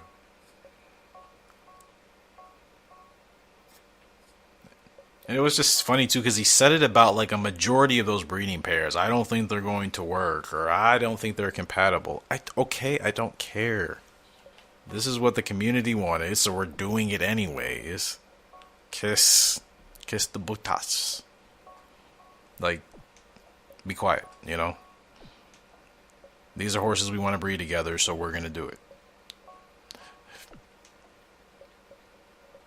It's just like, of all the times, it really popped up for that particular, for the first time, like, you guys decided 6 of them, and I only decided 2. That's the first time we ever did breeding like that in our playthrough. And, like, dude is really trying to, like, insult us. Oh, I don't think these are going to work. Oh, what are you thinking? Like, they weren't incompatible. If you actually looked at their stats, which you guys all looked at their stats and stuff, you picked them for a reason. We all kind of had the same thought. That's what I'm trying to say. Like, if we all kind of said we all think these horses in common would probably obviously be good ones to try and breed, that means we all were kind of thinking the same thing, which is kind of a cool thing to know. We're all kind of in sync of, at least the horses that I have in this playthrough, what would probably work best. Yeah, like, that's really cool. To really be in sync like that. So the fact that they all worked except for one, which was my project, which is like whatever again, because I have plenty of Moontrapper foals, it's just like, yeah, just goes to show you. We're kind of like, we're just gonna, this is what we think will work and be compatible. And like I said, it's just funny that the game just said like more than half of them would not probably be compatible. And wouldn't be a good idea. Is that, again, is supposed to be a deterrent, and then you can press no. So it's like, we're not even pressing no. I'm actually still glad I really have you 2 girls, because I absolutely ruined your races. I feel so bad about that. She's not doing well now. Oh my gosh.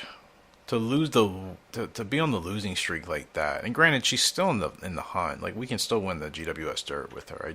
I hate that's how it started. Like, and like, that's on me. That's just me, like, not playing the game good, which happens from time to time. I don't always have bright moments, for sure.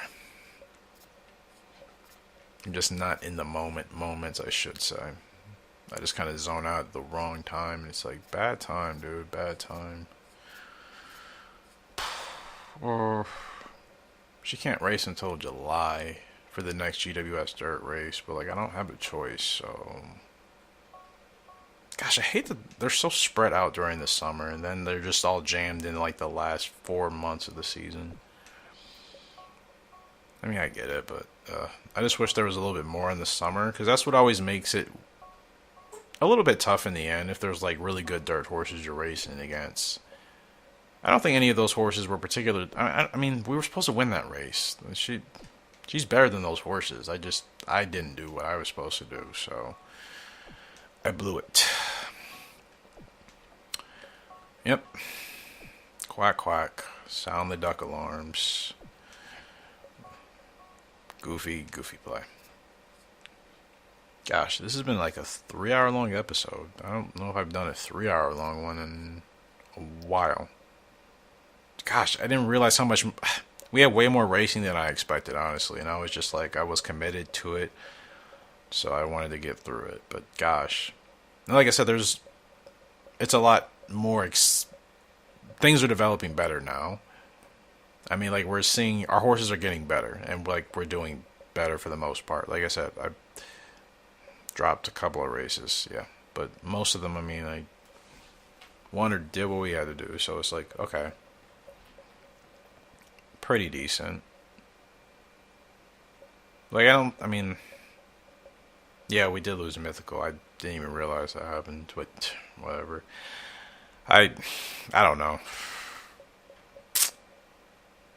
I mean, she was the only one I was lagging. Like, everybody else in her class, like, I've been in a good rhythm with. We've been winning, so she was the only one I just kind of was struggling to, like, figure out for whatever reason. I don't know.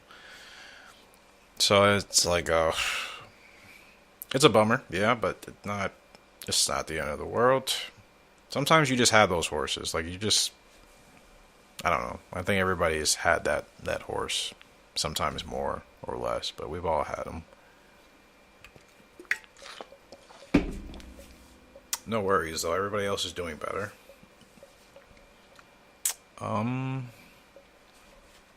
What does this do?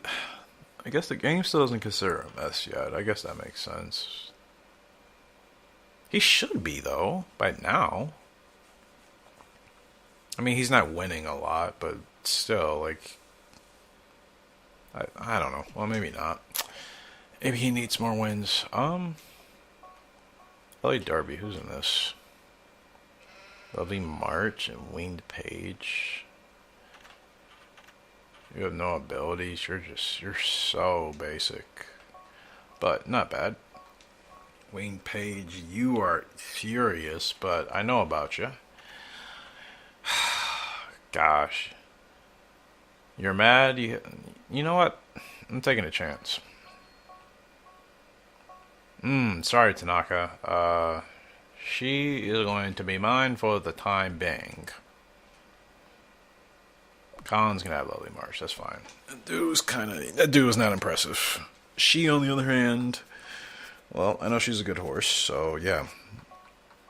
Oh, now you want to challenge me? Dude, go away. Go away. No thanks, don't pass go, don't collect. No, just, no. Golden Time, he's got a race here. 10 furlongs, Niagara Stakes, Great Toe, he's expecting to finish third.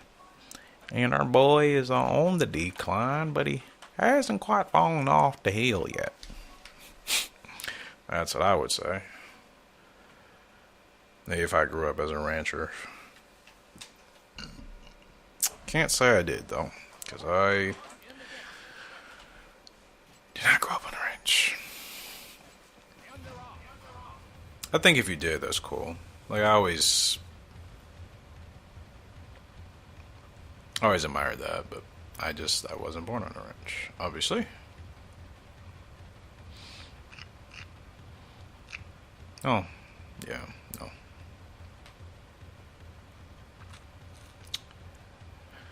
Like, if that's your lifestyle, I guess I should say. It fits in.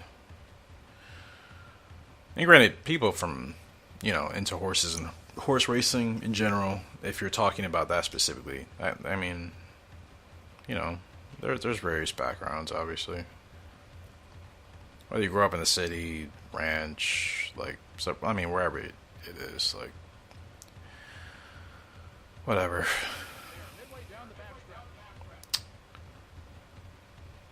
What?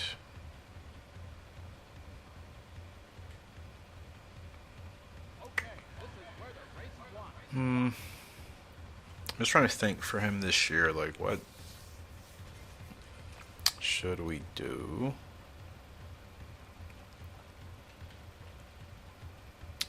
I don't know. A little bit late, but I think he's got the speed to close. Let's see. Didn't mean to move out that wide, my bad. Well, not enough to get first, and I don't know if that was going to happen today. Anyways, could have? Gosh, who is that? Sexy Pageant? Sexy Pageant is pretty darn good. That's, I don't know. Maybe that was... Could have been better. Possibly. Started at 2.4. I don't know. That could have been late. Maybe if some of you think so. But gosh, that horse was kind of gone.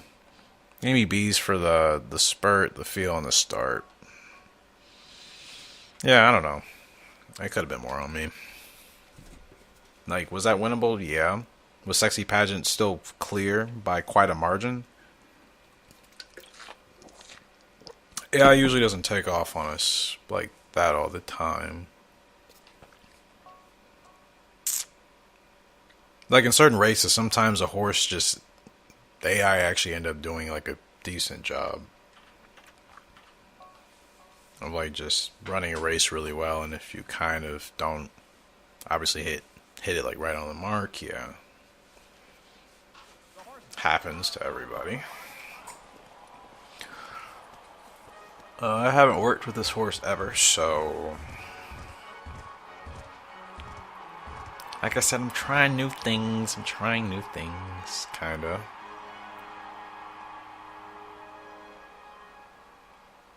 I mean, a lot of it is just to play with these horses, just to see how they ride. I don't have breeding expectations with all of them, but it's not off the table, obviously. I mean, I've already talked about that, but some of them I just want to like play with and just kind of see how they work, I guess. Because like I said, there's so many. Like I mean, I know a lot of them. I'm just like, I don't know. You play season mode. I mean, you're working with the same horses for quite a while, as opposed to just hopping into exhibition and just hopping from like horse to horse to horse. I know people do play like that, but I mean, most of us, if we play this game, we play it with like season mode, right? So you're not hopping around like 1,000 horses at a time. You know, you still have periods where you're racing with the same horses for a while, for more than one race.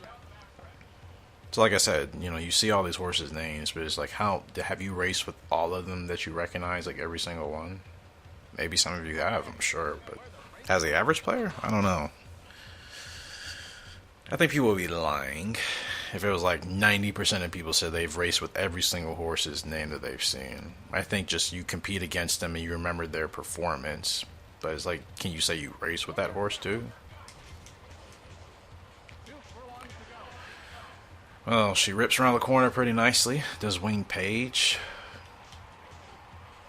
And, wow. 9, who is that? Lovely March. Closing in. But it looks like Wing Page is actually going to do enough to hold on in the end. I mean, she's a good horse, so yeah, that pretty nice. I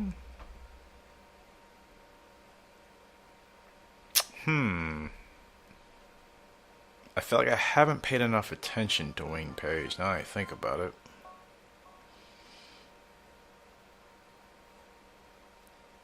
Gosh, I wish sometimes they would just give you the horse after one race, but it's like, that doesn't really happen that often, does it?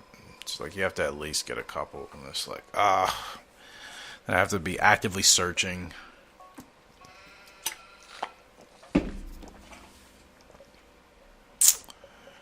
Ugh.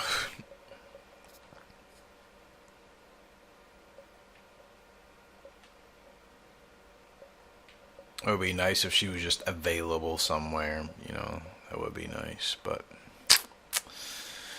no, no. I don't think she is. Who has her? Can I see who has her?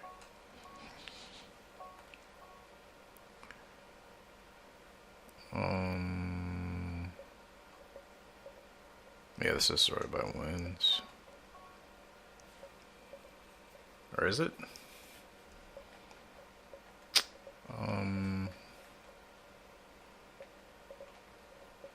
yeah, could I see who it... Yeah. Frank has her? I wish we could negotiate for these horses with these trainers. What is the... I mean, seeing, like, okay, we see them in here, but, like, I can't even talk to him about trying to ride her again. Like, why do we have to wait till she pops back up? She's actually pretty ideal. Like, I'm sure at her peak, maybe speed was 90. Good stamina. Power is not great, though, but temper, response, heart, feel, like, everything else is pretty solid. Braking and toughness, I talk about that all the time. Those, I don't think we've ever been affected by those not being good, so I just kind of ignore them as far as, like, stats are concerned. Like, it hasn't hurt me in races, so I just don't pay attention to it. And, like, everybody plays the game differently, so maybe it's different for other people. I don't know. But she's actually super ideal, man. I mean, yeah, she's a fast growth type, but most of our horses get the studs growth type anyway, so that doesn't really matter. Filly's okay. I mean, I don't know. Usually the fillies I do have that have that ability are pretty good, so that's, I guess, reliable for whatever reason. And I mean, she's a dirt horse, but she can still run okay on the turf, and she's got a good range. She can run the mile, and she can run the long. Mid, like, why have this? Why have I not paid attention to this horse more? Gosh, I really do just be missing out on good horses sometimes, don't I? Gosh. Yep, that's definitely a me thing. And Frank would have her, like, of course. Like, could she beat with anybody else? Like, how often am I even gonna see her in here? Like, what if she just stops showing up? Like, how annoying would that be? Like, oh, gosh, I really, it was fun to do early on, but like, it got really old really quick. Personally, I don't like searching this thing every week to find a horse I really want to ride again. It's like, why can't you just talk to the trainer?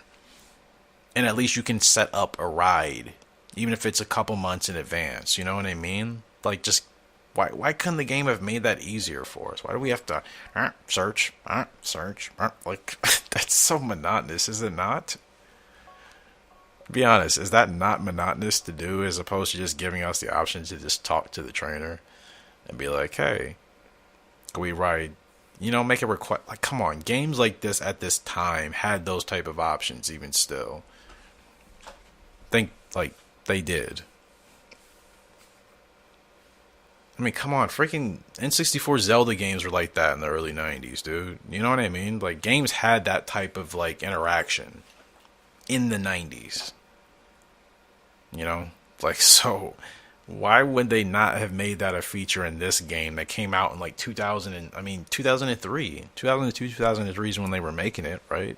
Pretty much. Well, out the year before the actual game year. Like, why do we have to do this monotonous search? Gosh, I love this game so much, but some things just are like, oh my goodness, they clearly missed out. We've all played games where like these type of little like weird things are not like a thing. Like the games have them pretty, the games are pretty sealed. It's just like, how does a company produce something so great sometimes, and then you're just like, even in modern day gaming, especially, it's like, how do you just have these obvious like things that you just don't care to like kind of fix to an extent? It just, I don't know. It's so funny. It's funny and entertaining at least, but like, is anybody even racing? Oh gosh, we still have how many? 3 Major River, Ice Vapor Wave, Little Vixen. Uh, yeah, you're on the decline anyways. 10 times. Doesn't feel like I've raced. I mean, that's not a lot. I don't feel like 10 times is a lot in this game. I mean, I hope I'm not completely out of the park for that. I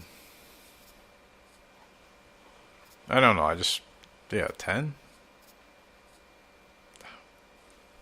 I feel like I raced them maybe less than that. Or, yeah, you know what? Whatever. It doesn't matter. Just need to. Gosh, I don't know if I'm. He's on the decline. Like, what am I gonna do with him? Like, just. Is he just like.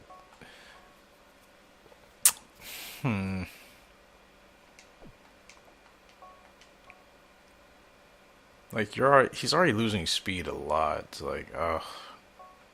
What is there available? He's like, I don't know what he can go after. In all honesty, that he would still be competitive, man. Like, with 40 power, he can't. Those races wouldn't do him any good. Grade 2s, is that all like he can do now?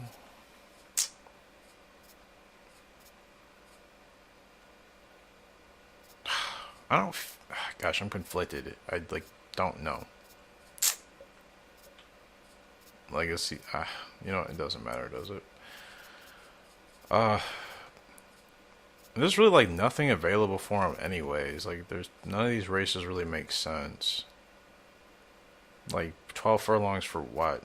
A long champ title? Like 6 furlongs? I mean, he's not fast enough for that. 20 furlongs? Like, why? I know what that race really is, but it's like, it doesn't make sense to put him in here. 10? That's still kind of a stretch, isn't it? 9.2 is probably the only reasonable distance, I think, for him. I could try it out, but I don't know. Might be over for that particular one. Well, I think we're good on everything else. Gosh, it's been a long episode, so yeah, hopefully you guys enjoyed. Happy breeding worked, in all honesty, because it's nice to know that, like I said, everything that we kind of, agreed on for the most part actually worked out. So it's like, cool. Teamwork makes the dream work, man. They say it for a reason, you know? So I'm just glad that the suggestions you guys gave, hey, they worked out, because they were also pretty much the same ideas I was going for as well when I was already kind of like pre-planning. So it's nice to know that, hey, we actually kind of unanimously decided on like pretty good breeding combinations that we would ideally think would work. Like I said, that just shows synergy. That's like cool. So thank you guys. Does it. Hopefully you enjoyed the long episode. Next one's definitely not going to be as long, because again, I don't always have time for it. But I did I did today. Particularly for this weekend, so that was just nice to be able to play for a while, I guess, and keep everything, like I said, kind of in the same flow, just not like a whole lot of boring. I hope not, at least. I mean, there was quite a bit. But yeah, we'll be back with this 2003 and live stream Gallop Racer World Cup. I think I have everybody's schedules figured out now, so this will go out probably Monday. We'll try Gallop Racer World Cup maybe like Wednesday or Thursday. So wherever you are, we all live in different time zones, so just make sure if you're in it, just try to be around Wednesday and Thursday, like Eastern Standard Time-ish, like morning, afternoon. So that would be like, I don't know, like 10 a.m., 11 a.m. Eastern Standard Time. So figure that out for your time zone. Because, yeah, having you all in there is what also makes that really cool. So just try to be around at that time. I'll make sure to post beforehand, like I always do. And yeah, we'll try to finish that up. So thank you guys so much, and that'll do it. hope you all have a great day, night, evening, wherever you are in the world. I'll see you later. Talk to you now. Goodbye.